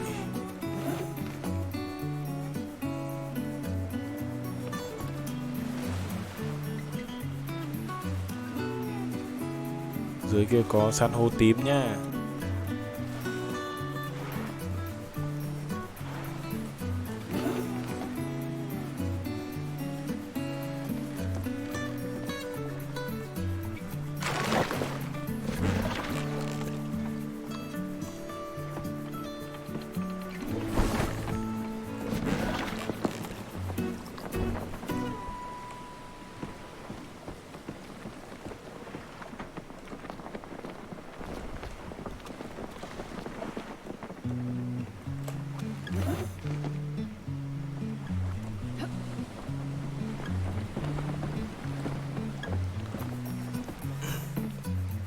Ngủ đi xong tìm đồ ăn hẵng lên đường đi. Thôi tìm luôn cũng được. Nó sang bên đấy.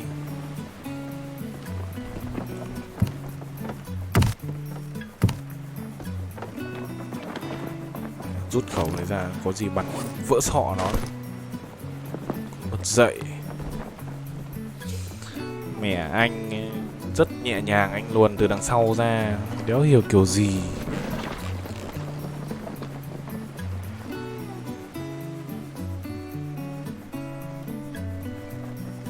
Đi check sang bên này thì mẹ anh luồn rất nhẹ nhàng, làm cái chọt phát. Mình vừa nói dứt mồm xong mẹ đã sợ nhất con cua. Anh luồn phát ra từ đằng sau ấy, làm cái chọt cái rất nhẹ nhàng.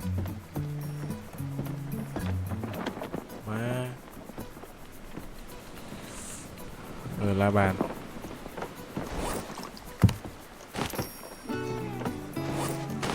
Đi hướng NV kép.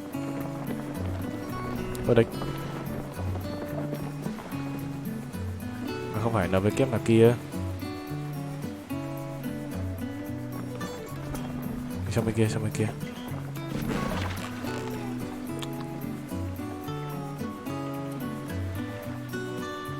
Được, hy vọng là tôi nhớ đường. Nhớ đường.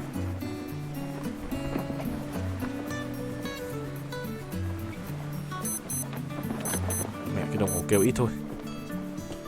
Sốt ruột.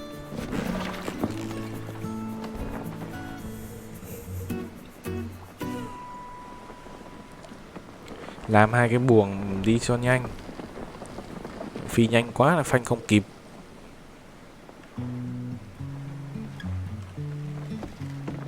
Mà bây giờ gắn lệch thì nó cũng hơi khoai khoai. Làm 3 buồm à? Thuyền 3 buồm.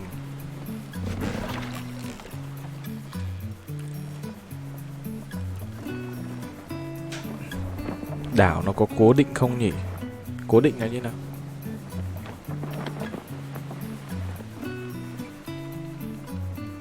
Nó vẫn ở đấy mà.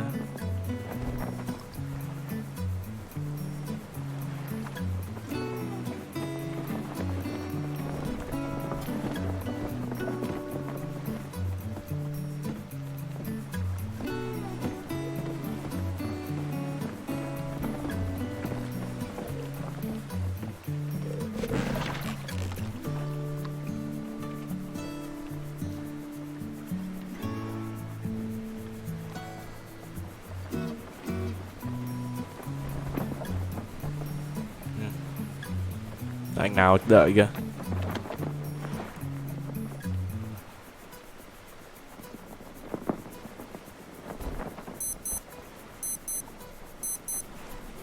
Tiên sư. Anh nào đang đợi sẵn đây.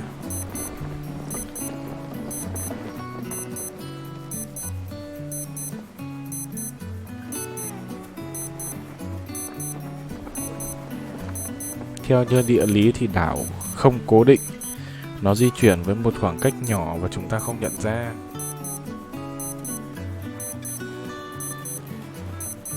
Ok vậy, kêu ghê thế.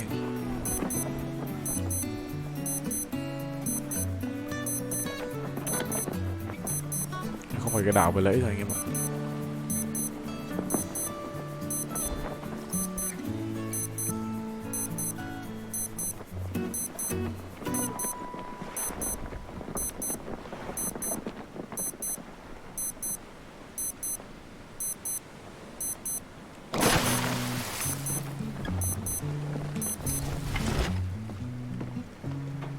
Lại con cua kìa cả.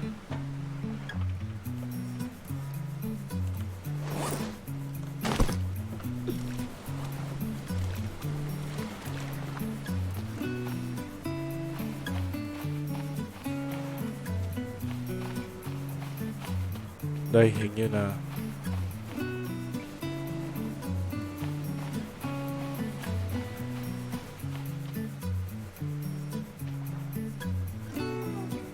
cái gì kìa. Tôi sợ lên trên này vãi đái ra mẹ. Anh cua mẹ như kiểu nhẫn giả ấy.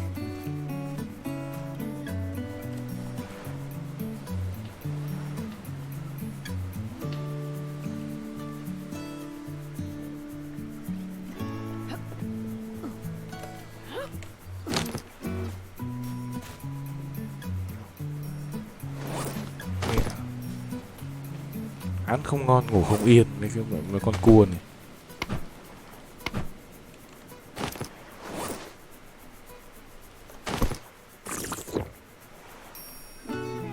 Sáng mẹ rồi.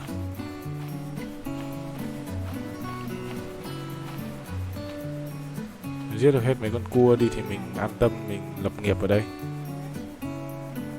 Có con rắn đây này.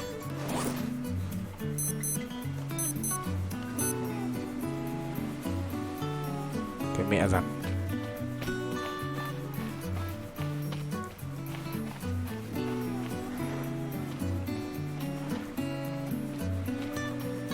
Nắng rồi. Nó lên rực rỡ. Ở đây có cái mẹ san hô nhá.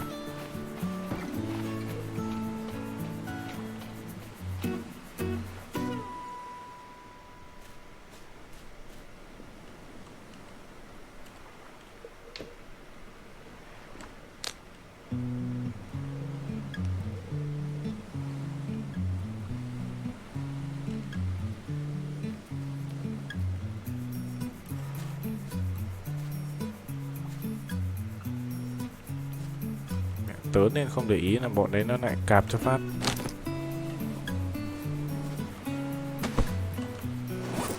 Ăn không ngon ngủ không yên với bọn cổ lìn ấy.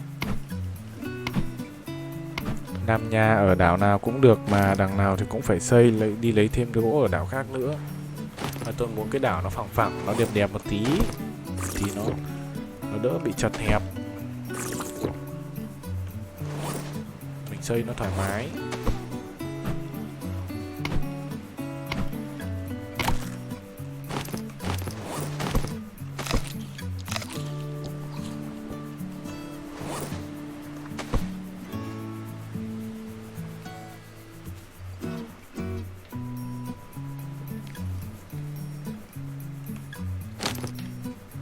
Đấy, anh cua kìa.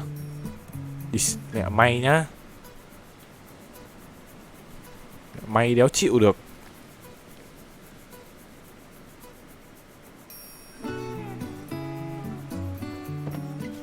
Kìa kìa, anh ấy kìa kìa. Anh ấy đây này.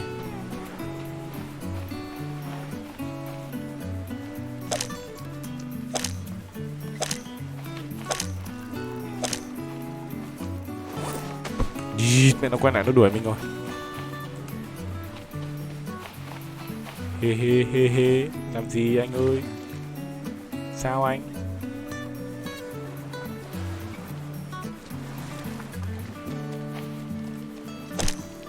Chết con mẹ anh đi. Chết con mẹ anh đi. Chết con mẹ anh nè. Như nào? Một bé. Chỗ này là của tôi. Và vẩn. Hai con lợn à? Lợn con, không sợ đâu. Kiểu ít thôi. Ok.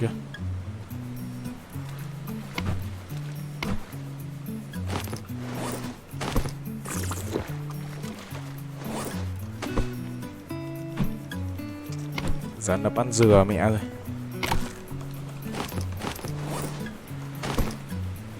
Ăn dừa simulator nhá. Mẹ quanh năm ngày tháng chỉ có ăn dừa thôi.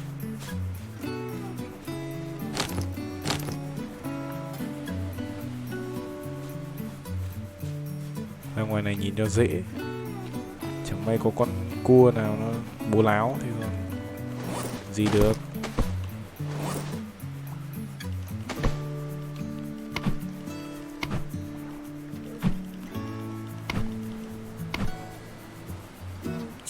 Đi ít thôi làm luôn nhà đi xong bấc máu.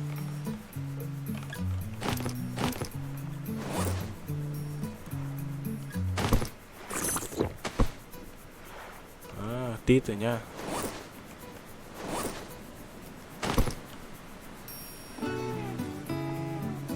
Khá ổn rồi.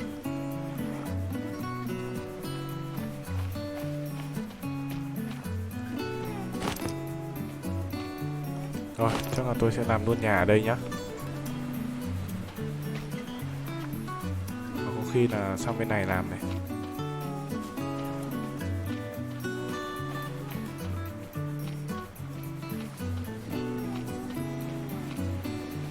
Đây có anh cua này.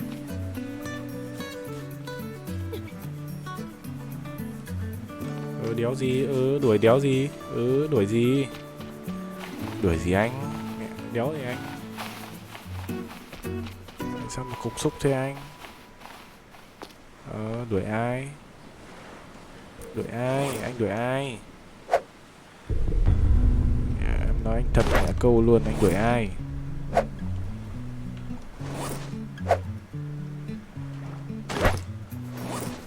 Anh đuổi ai?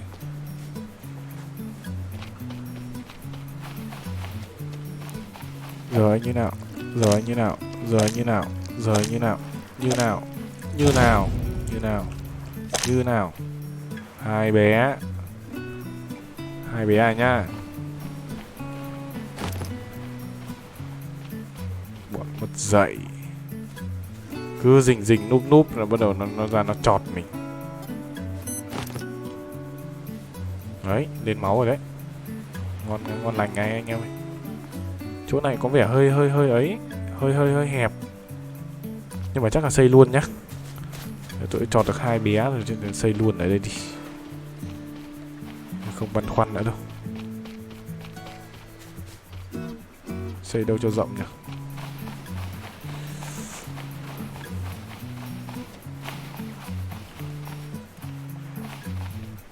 Bên này cho rộng. Bên này rộng hơn này. Ôi giời, rắn.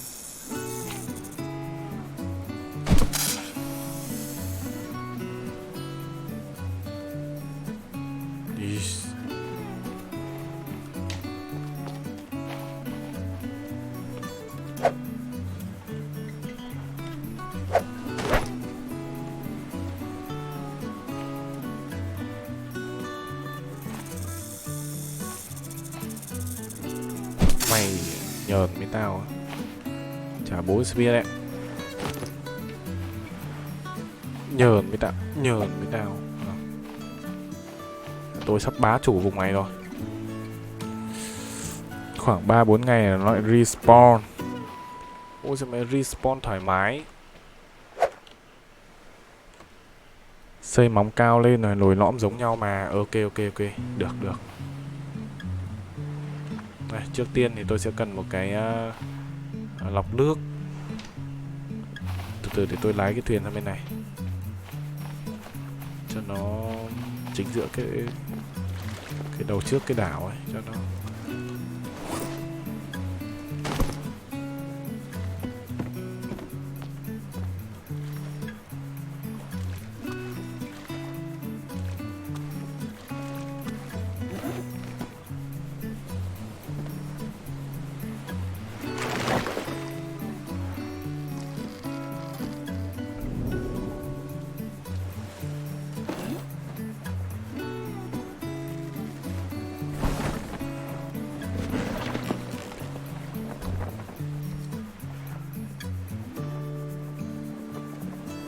Qua đầu bên kia xây.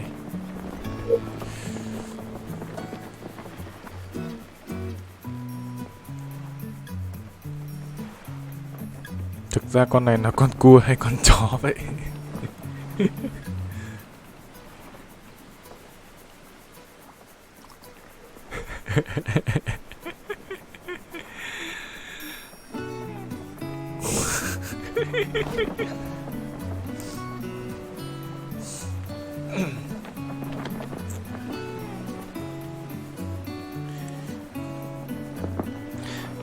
Sao không lấy thịt nướng ăn vậy? Tí nữa mình quay lại mình lấy. Mình lấy bây giờ thì nó sẽ bị thối. Tí nữa mình quay lại lấy.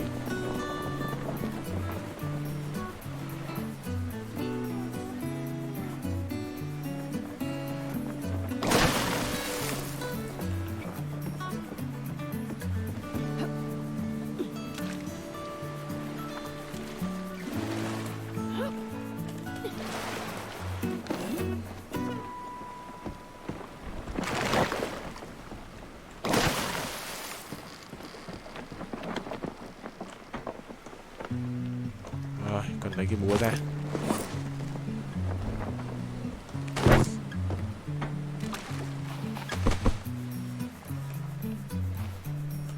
ổn rồi đấy anh em ạ. Flare gun, flare bên đây thì la bàn.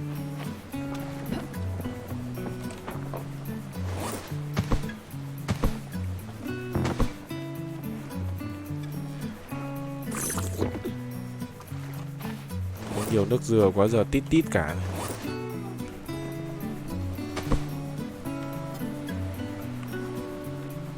Refine knife.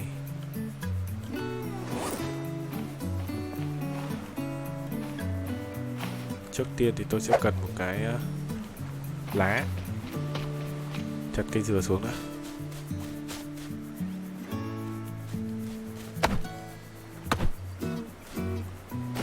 Stick này.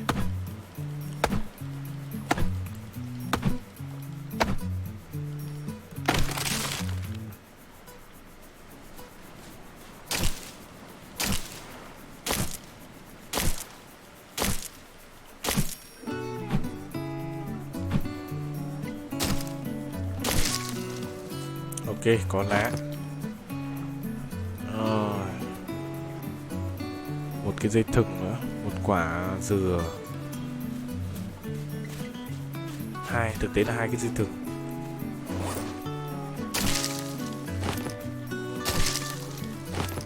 Hai cái dây thừng. Rồi thì kiếm dây thừng thêm.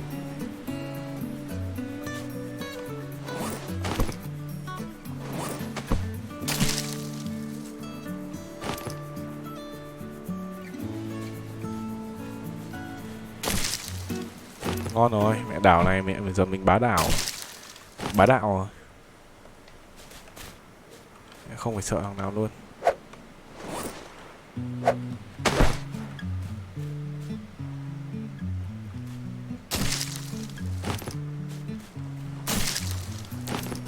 Làm nhà đây đã.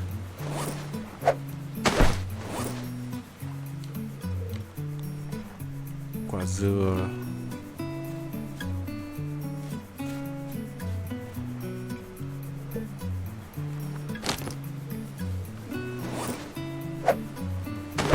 Đấy. 3 hòn đá.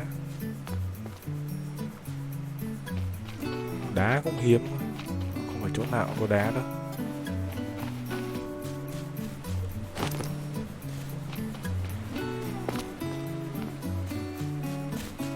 Xác cua rồi ngổn ngang rồi.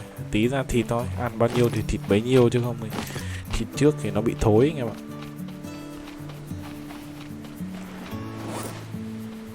Rồi. Đây cái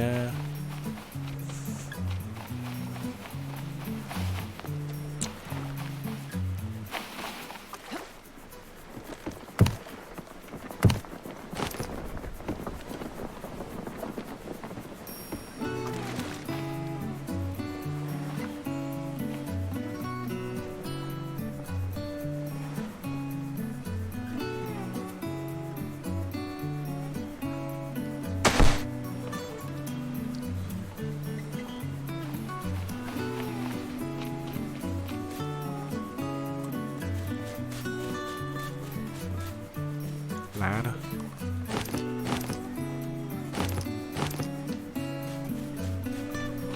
Rồi. Tôi sẽ làm một cái để ngủ. Một cái lều để ngủ. 3 cái cây và một cái dây thừng. 3 cây một dây thừng. Rắn ở đâu? Rắn. Có rắn đâu đấy?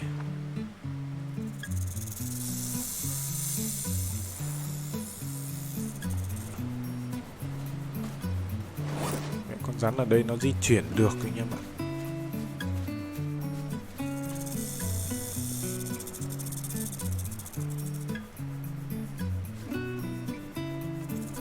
Đây này, nó lên này.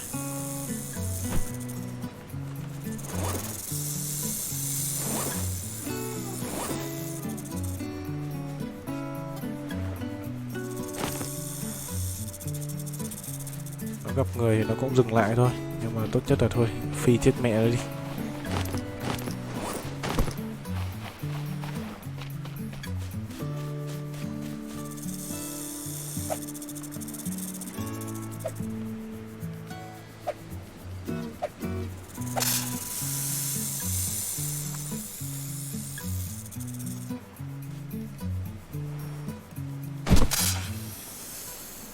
Nhởn với tao mày.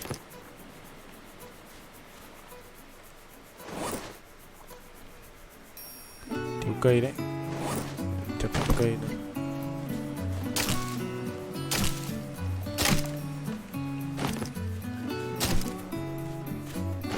Rồi, thiếu dây thừng nữa.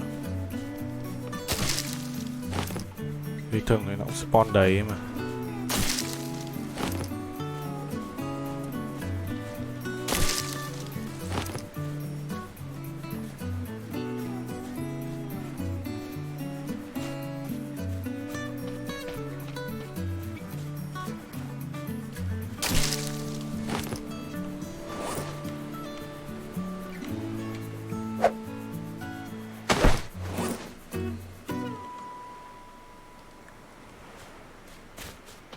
Rồi, cái shelter này tôi để ngoài thôi. Để tạm ngoài này.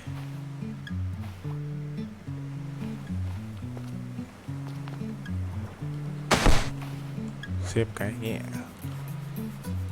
Máu nó hồi dần rồi.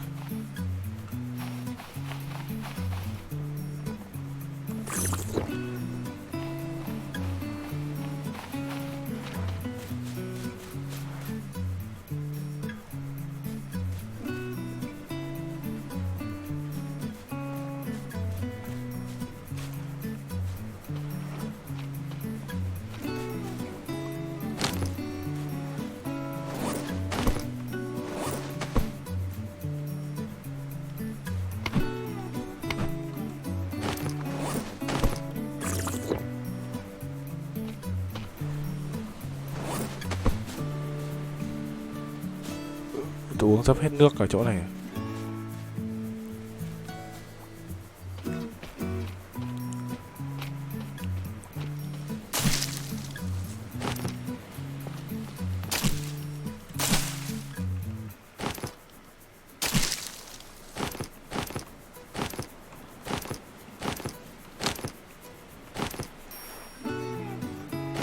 Rồi, ngon lành đây.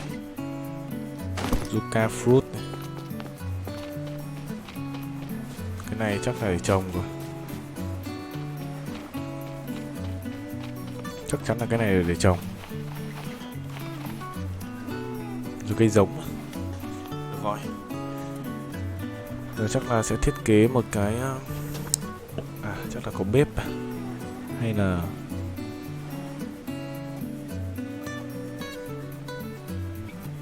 flying station nhỉ?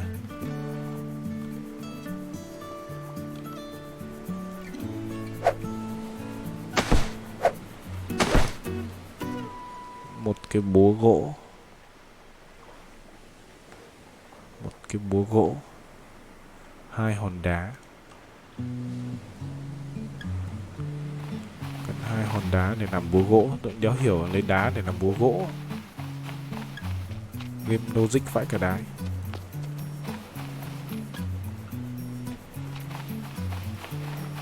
Con san hô nhá. Nếu nào đập được cái con san hô ấy đi anh em. Đỡ dẫm vào.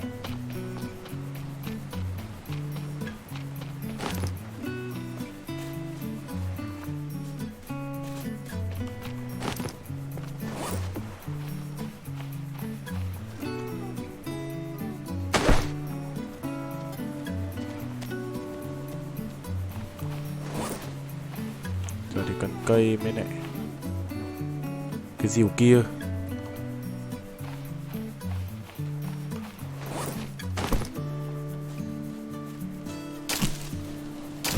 Nãy giờ ông bị bọn thú cắn mà không sơ cứu sao không bị nhiễm trùng máu nhỉ?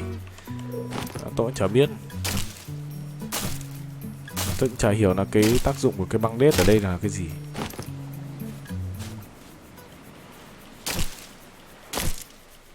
Tưởng búa sắt cũng xây được nhà. Búa sắt nhưng mà cái flying station này nó cần cái kia.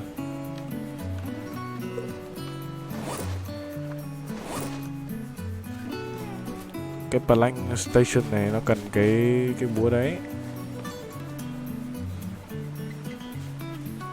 Nó cần cái búa thò.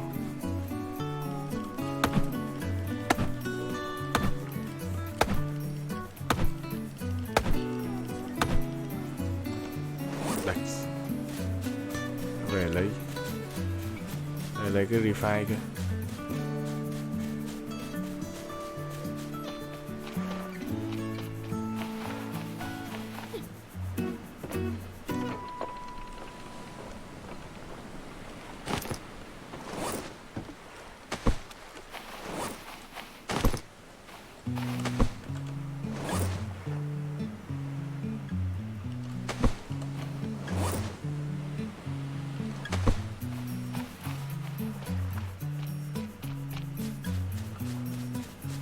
Có vẻ như cái đảo này an toàn rồi.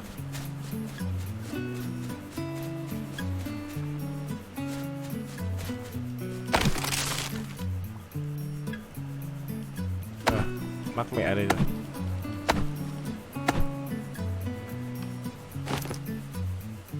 Rồi.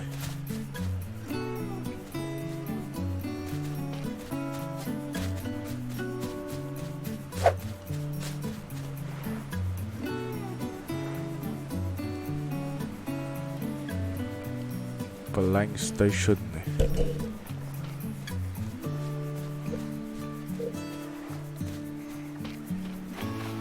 Xây ổn rồi thì khám phá đảo đi. Đảo tôi cũng khám phá được khá khá rồi.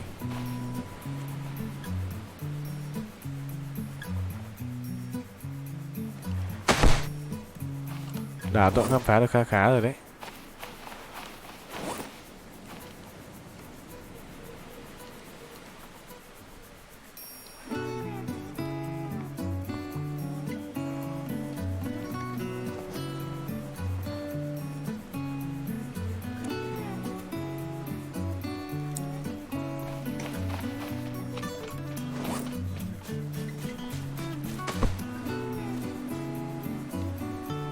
Đấy.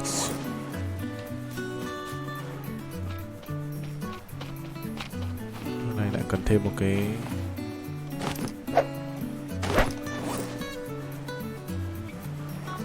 búa này thì cần phải một cây 1 giây.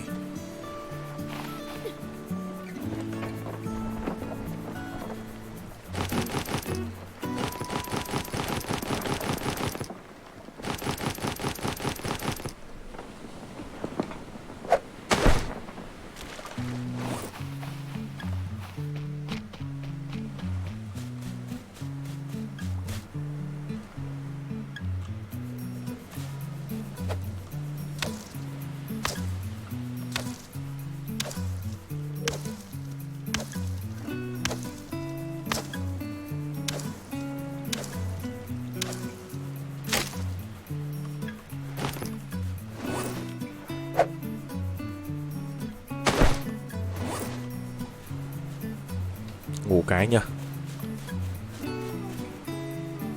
8 giờ tối. Ngủ cái đi.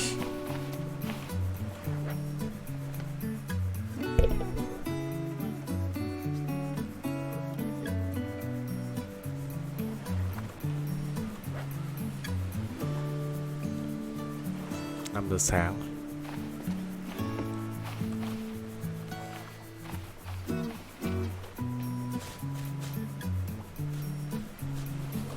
Cái này về làm nước này.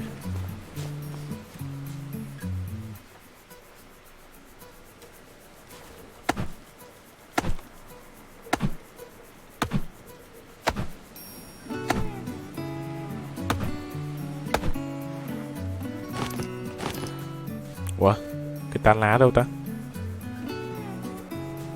Mất mẹ cái tán lá rồi. Ở đây tôi nhớ là có 3 cây cơ mà. Ở đâu hết rồi? Ở bên này.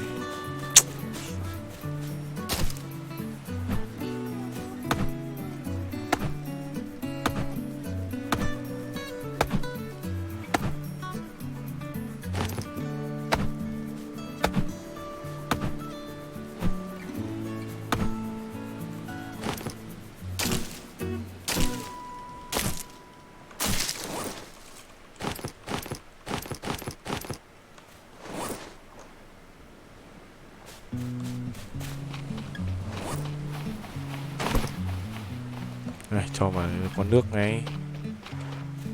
Con nước uống rồi. Hả?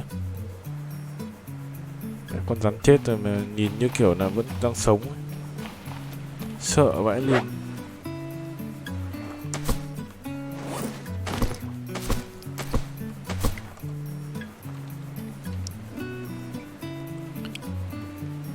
Chén á nhỏ cũng được, nhưng mà tôi tiện cái đấy thì để nó cũng thừa ấy.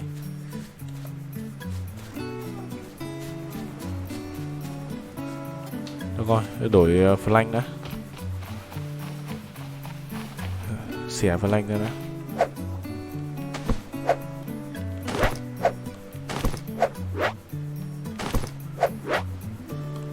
Rồi.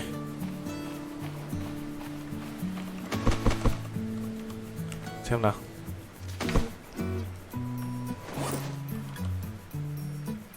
Trước tiên là cái nền. Wood floor. Flank floor. Flank foundation đó. Flank foundation. Đây, flank foundation 4 cái cơ.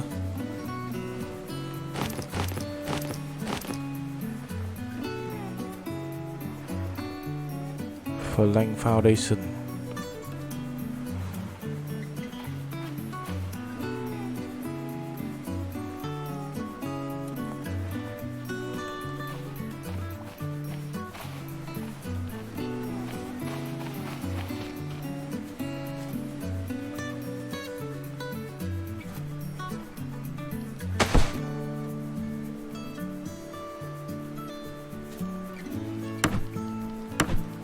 Yes, mẹ đừng phải xây kiểu này nữa.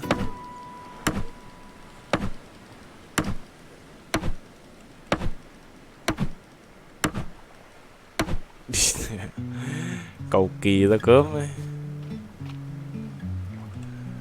Không biết là đây con đủ gỗ cho mình chặt không ấy.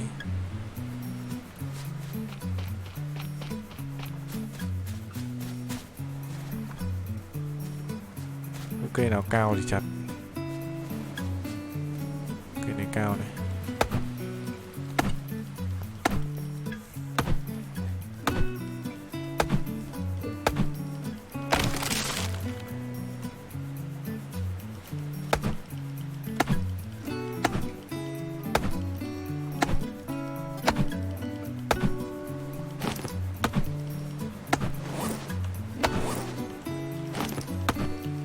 Được 4 khúc luôn. Một cây là ok luôn này.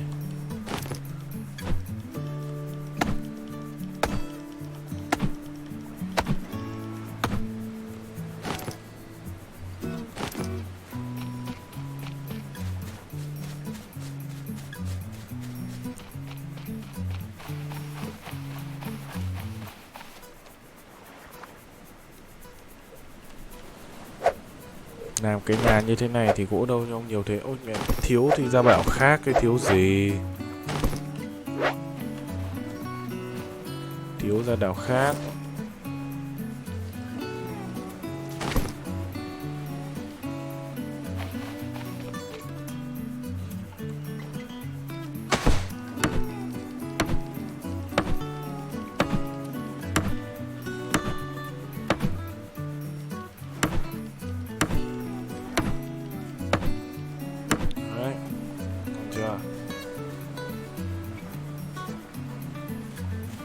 Mỗi cây được một tấm.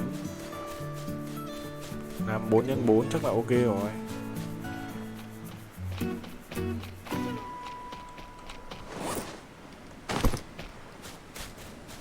Đây, chặt mấy cây cao cao này.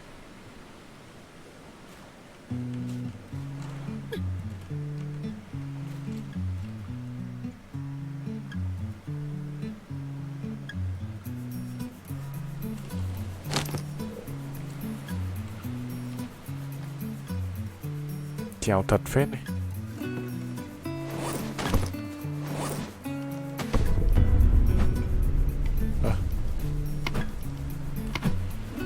Em 13 rồi.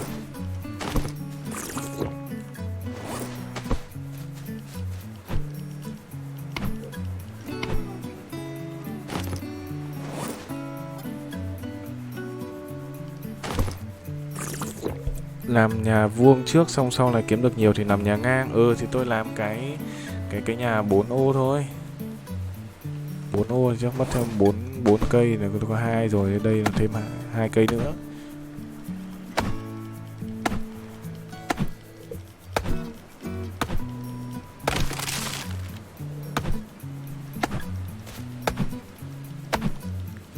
Thực tế là phết đi. Chặt xuống xong là phải chặt tiếp ra.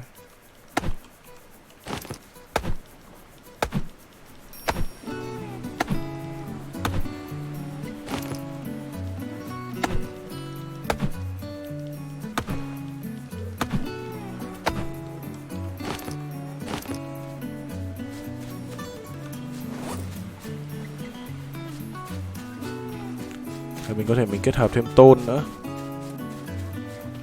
Tôn thép.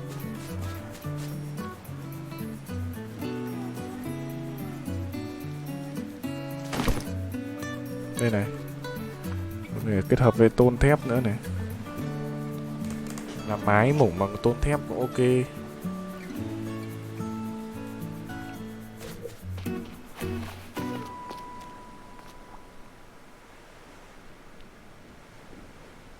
Cái cây cao vãi linh hồn kia dùng gì để chặt? Tôi cũng không biết nữa, chắc là không chặt được đâu.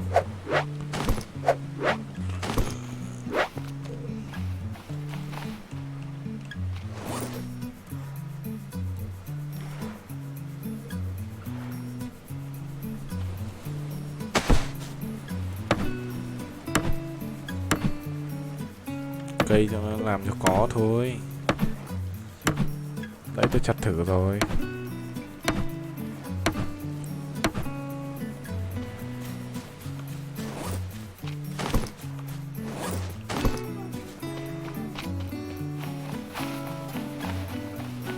Lá này vứt đây có việc gì làm.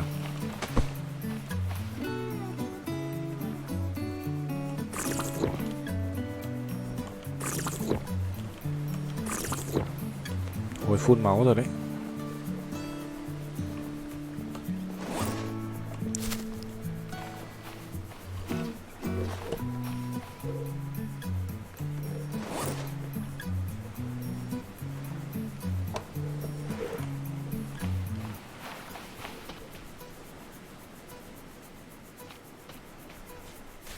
Nên nó ảo thôi.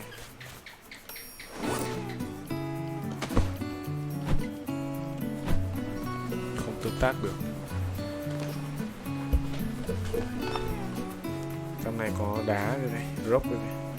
Đây phải có cốt chim.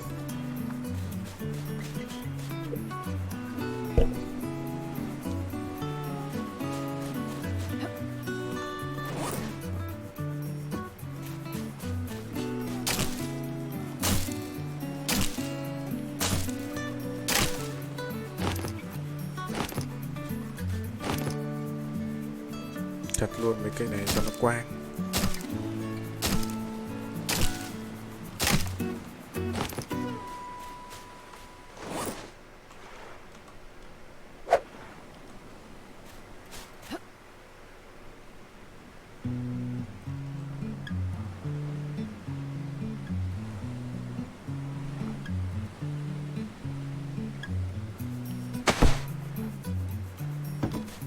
Nốt cái nền đi xong rồi nè.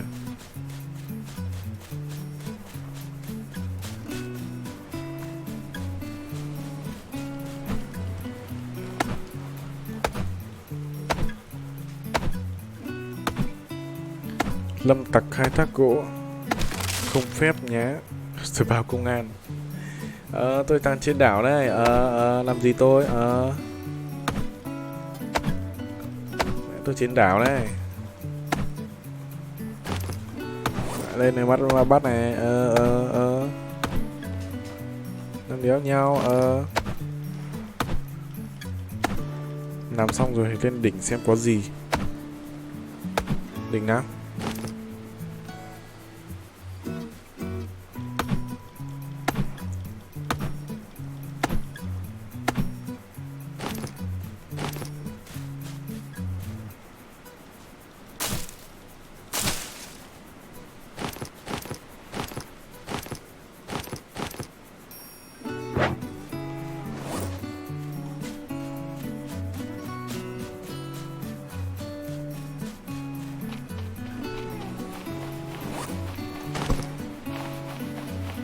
Úi giời, vứt lá lia lịa này nhìn.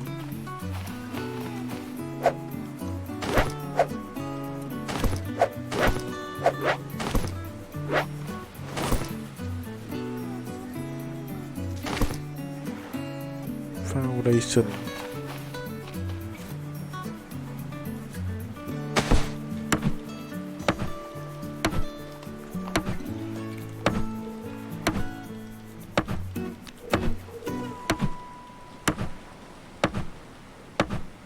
Rồi.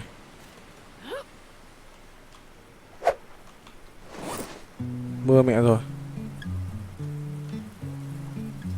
Mưa là có nước đúng không?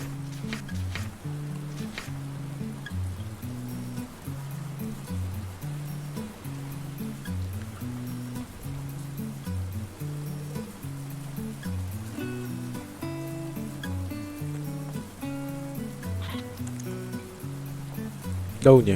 Ở đây. Hai cái cây.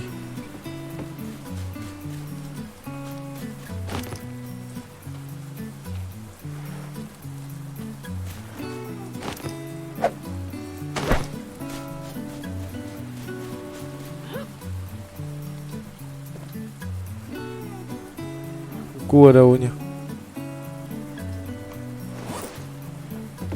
Cua ơi. Ở đây đây đây đây.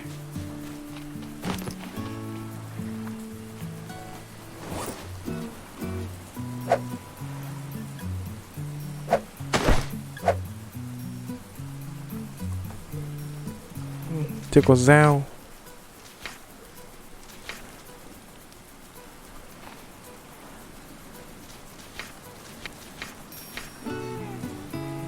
Refine knife.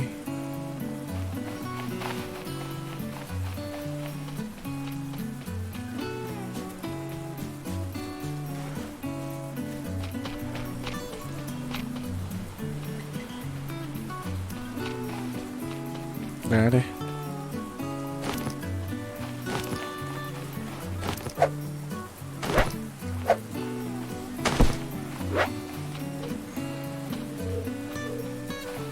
Tiết kiệm gì, có gì đi ra chỗ khác là mình chở gỗ về.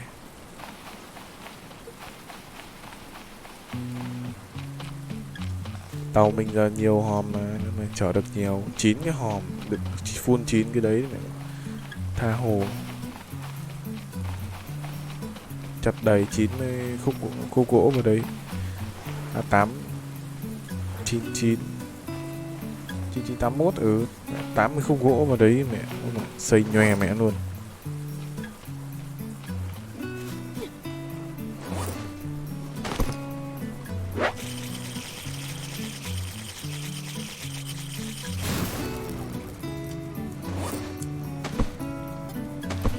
Ôi đi.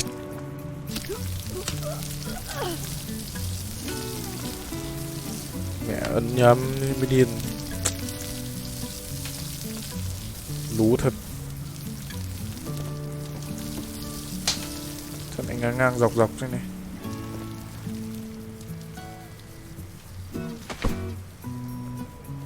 Window. À window nó cần ít ấy lắm. Một cái flank nữa.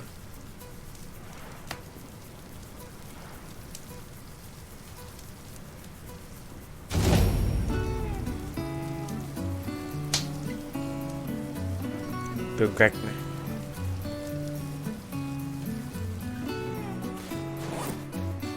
Đây có ít flank mà. Chặt mấy cây dài dài là đủ.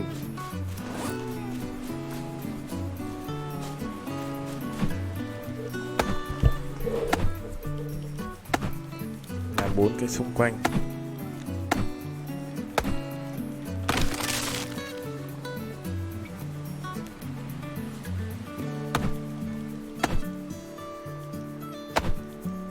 Potato này.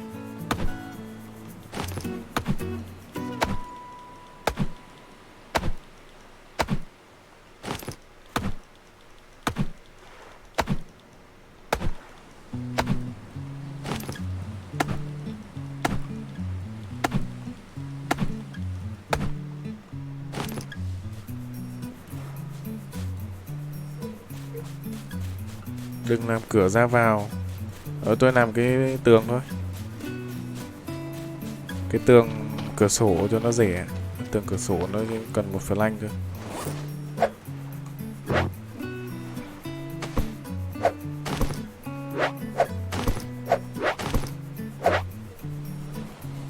Cái tường cửa sổ thì nó chỉ cần một flank.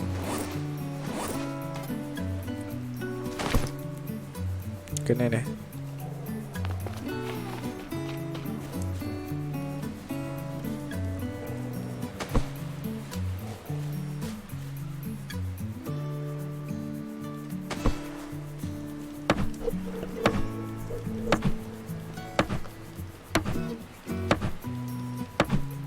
Ủa rồi nhà để ở hay cái chuồng lợn? Mẹ, nhà bao công tôi xây đẹp như thế này mà anh em bảo mẹ chuồng lợn cho chết tôi không.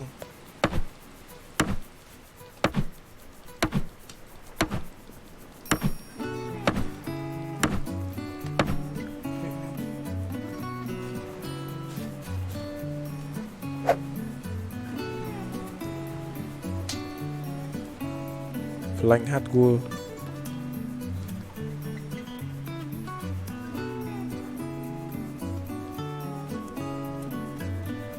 Hay làm chuồng lợn.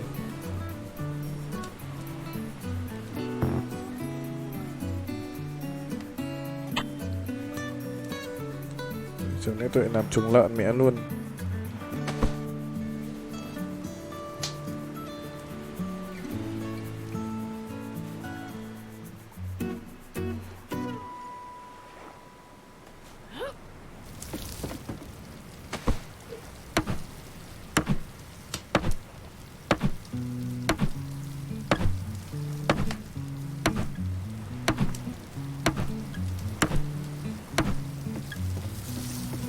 Làm nhà cao để còn làm nhà mà. Ok. Thế thì cái đằng trước thì mình sẽ làm sân.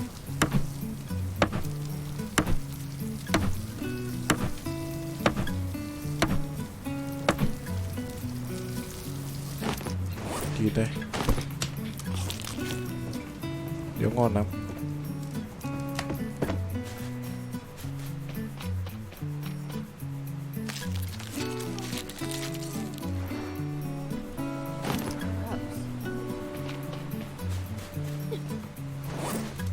Chanel Smith.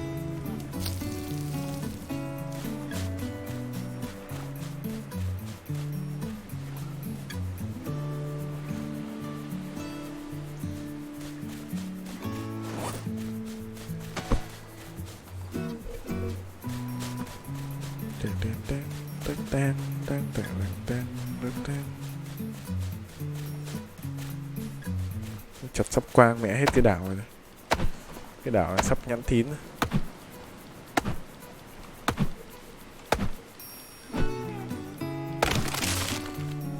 Ôi. Thế đéo là mình.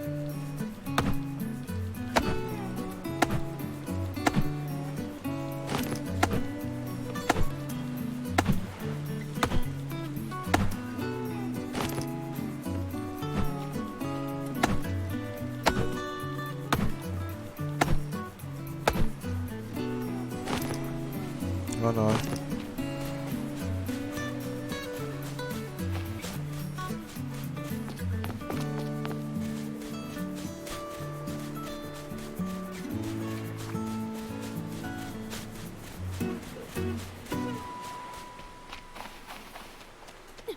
Ui. Flank. Lại đầy ba lô à?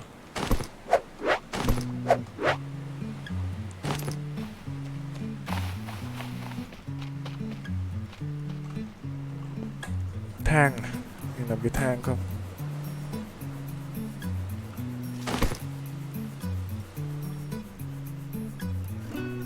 Flank step. Brick step.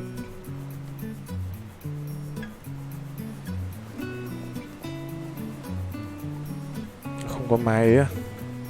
Đây. Flank floor.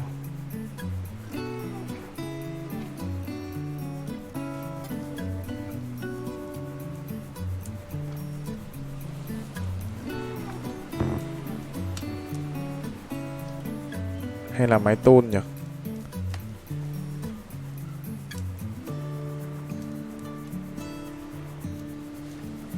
Mái tôn thì cũng không đủ.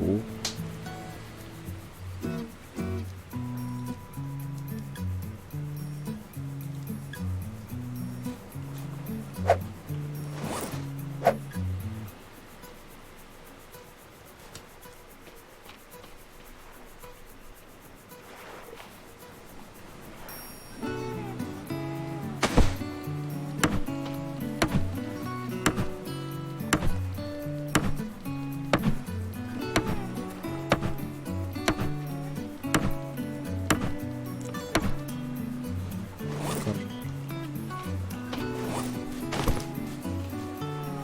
19 giờ, tầm 9 giờ đi ngủ.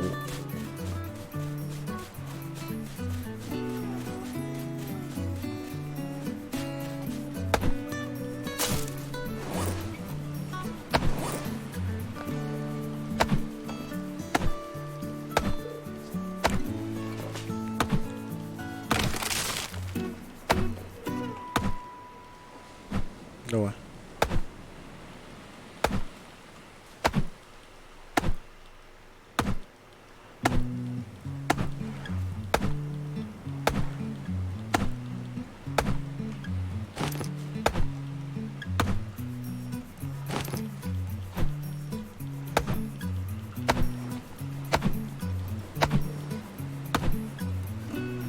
Rồi.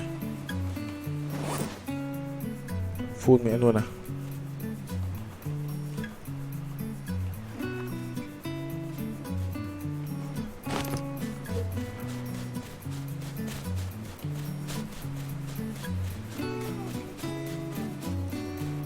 Ấm nước đi.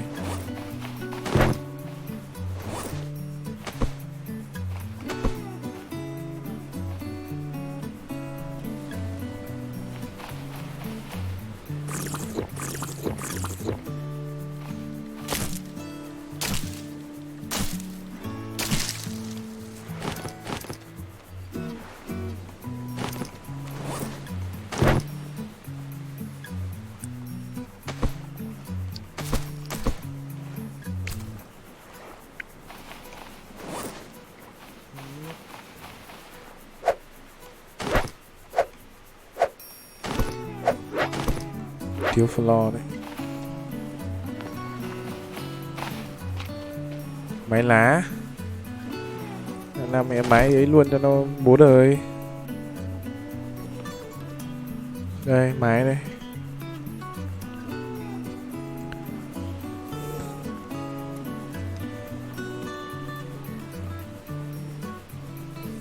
Máy floor luôn cho bố đời.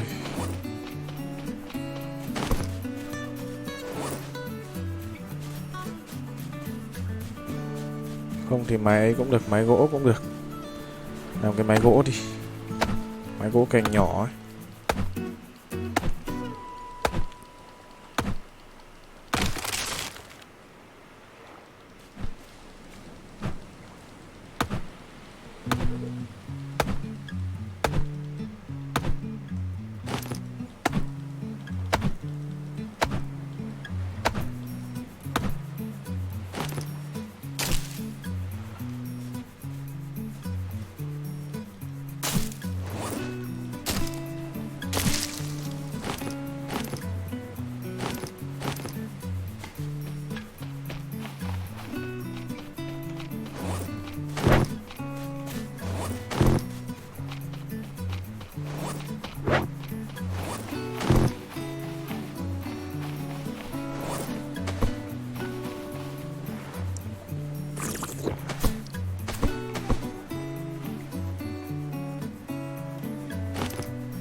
Ở đây.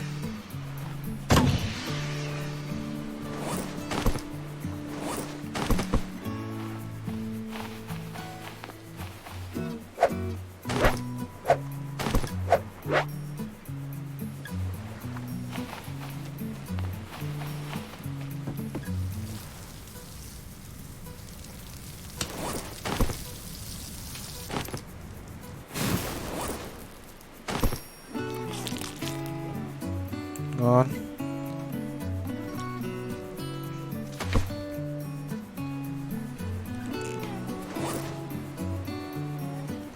Gỗ này ném vào đây đi, sau này mình cần dùng thì dùng. Tôi sẽ làm cái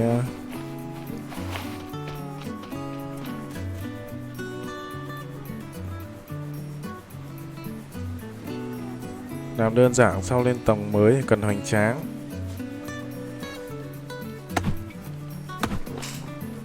Đổi nghề làm lâm tặc à? Anh em không biết tôi mẹ lâm tặc lừng lẫy à? Mẹ lừng lẫy nhất Vịnh Bắc Bộ mẹ luôn.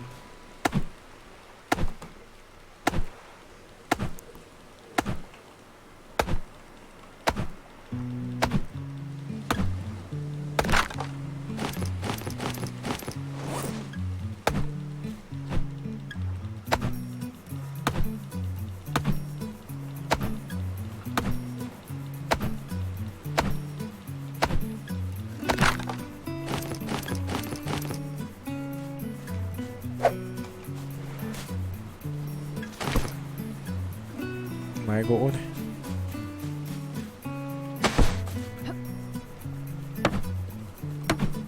Mái này nó không được bền. Ủa, nhìn kiểu gì này. Thôi còn lên tầng 2 ấy sau. Dù gì thì cái này thì mình cũng chỉ cần lót qua thôi. Tầng 2 mình ấy sau. Đấy, chỉ cần như thế thôi. Có gì mình mở rộng ra thêm ở đây, xong rồi mình lên tầng 2. Chỗ này sẽ là cái cửa buồng này. Đấy. Má nhìn như cái nhà xí này.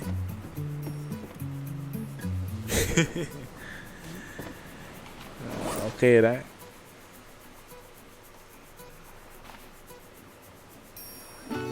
Còn một đống flank nữa đây. Xếp cái đã. Ôi, thôi anh em ạ. Nay chúng ta chơi đến đây thôi. Nhìn tã đều chịu. Nhìn ngon này, mẹ có cầu thang đàng hoàng đây. Cái này là bước 1 thôi. Tầng 1 thì nó chỉ thế này thôi. Sau dần dần thì nó ok hơn. Xây sai rồi phải xây 2 x 1 rồi mới vừa người mà chôn.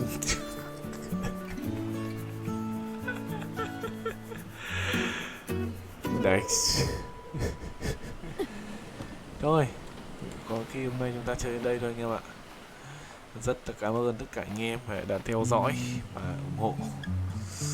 Rồi, giờ thì đi ngủ thôi. Hẹn gặp lại anh em trong các buổi livestream lần sau. Bye bye.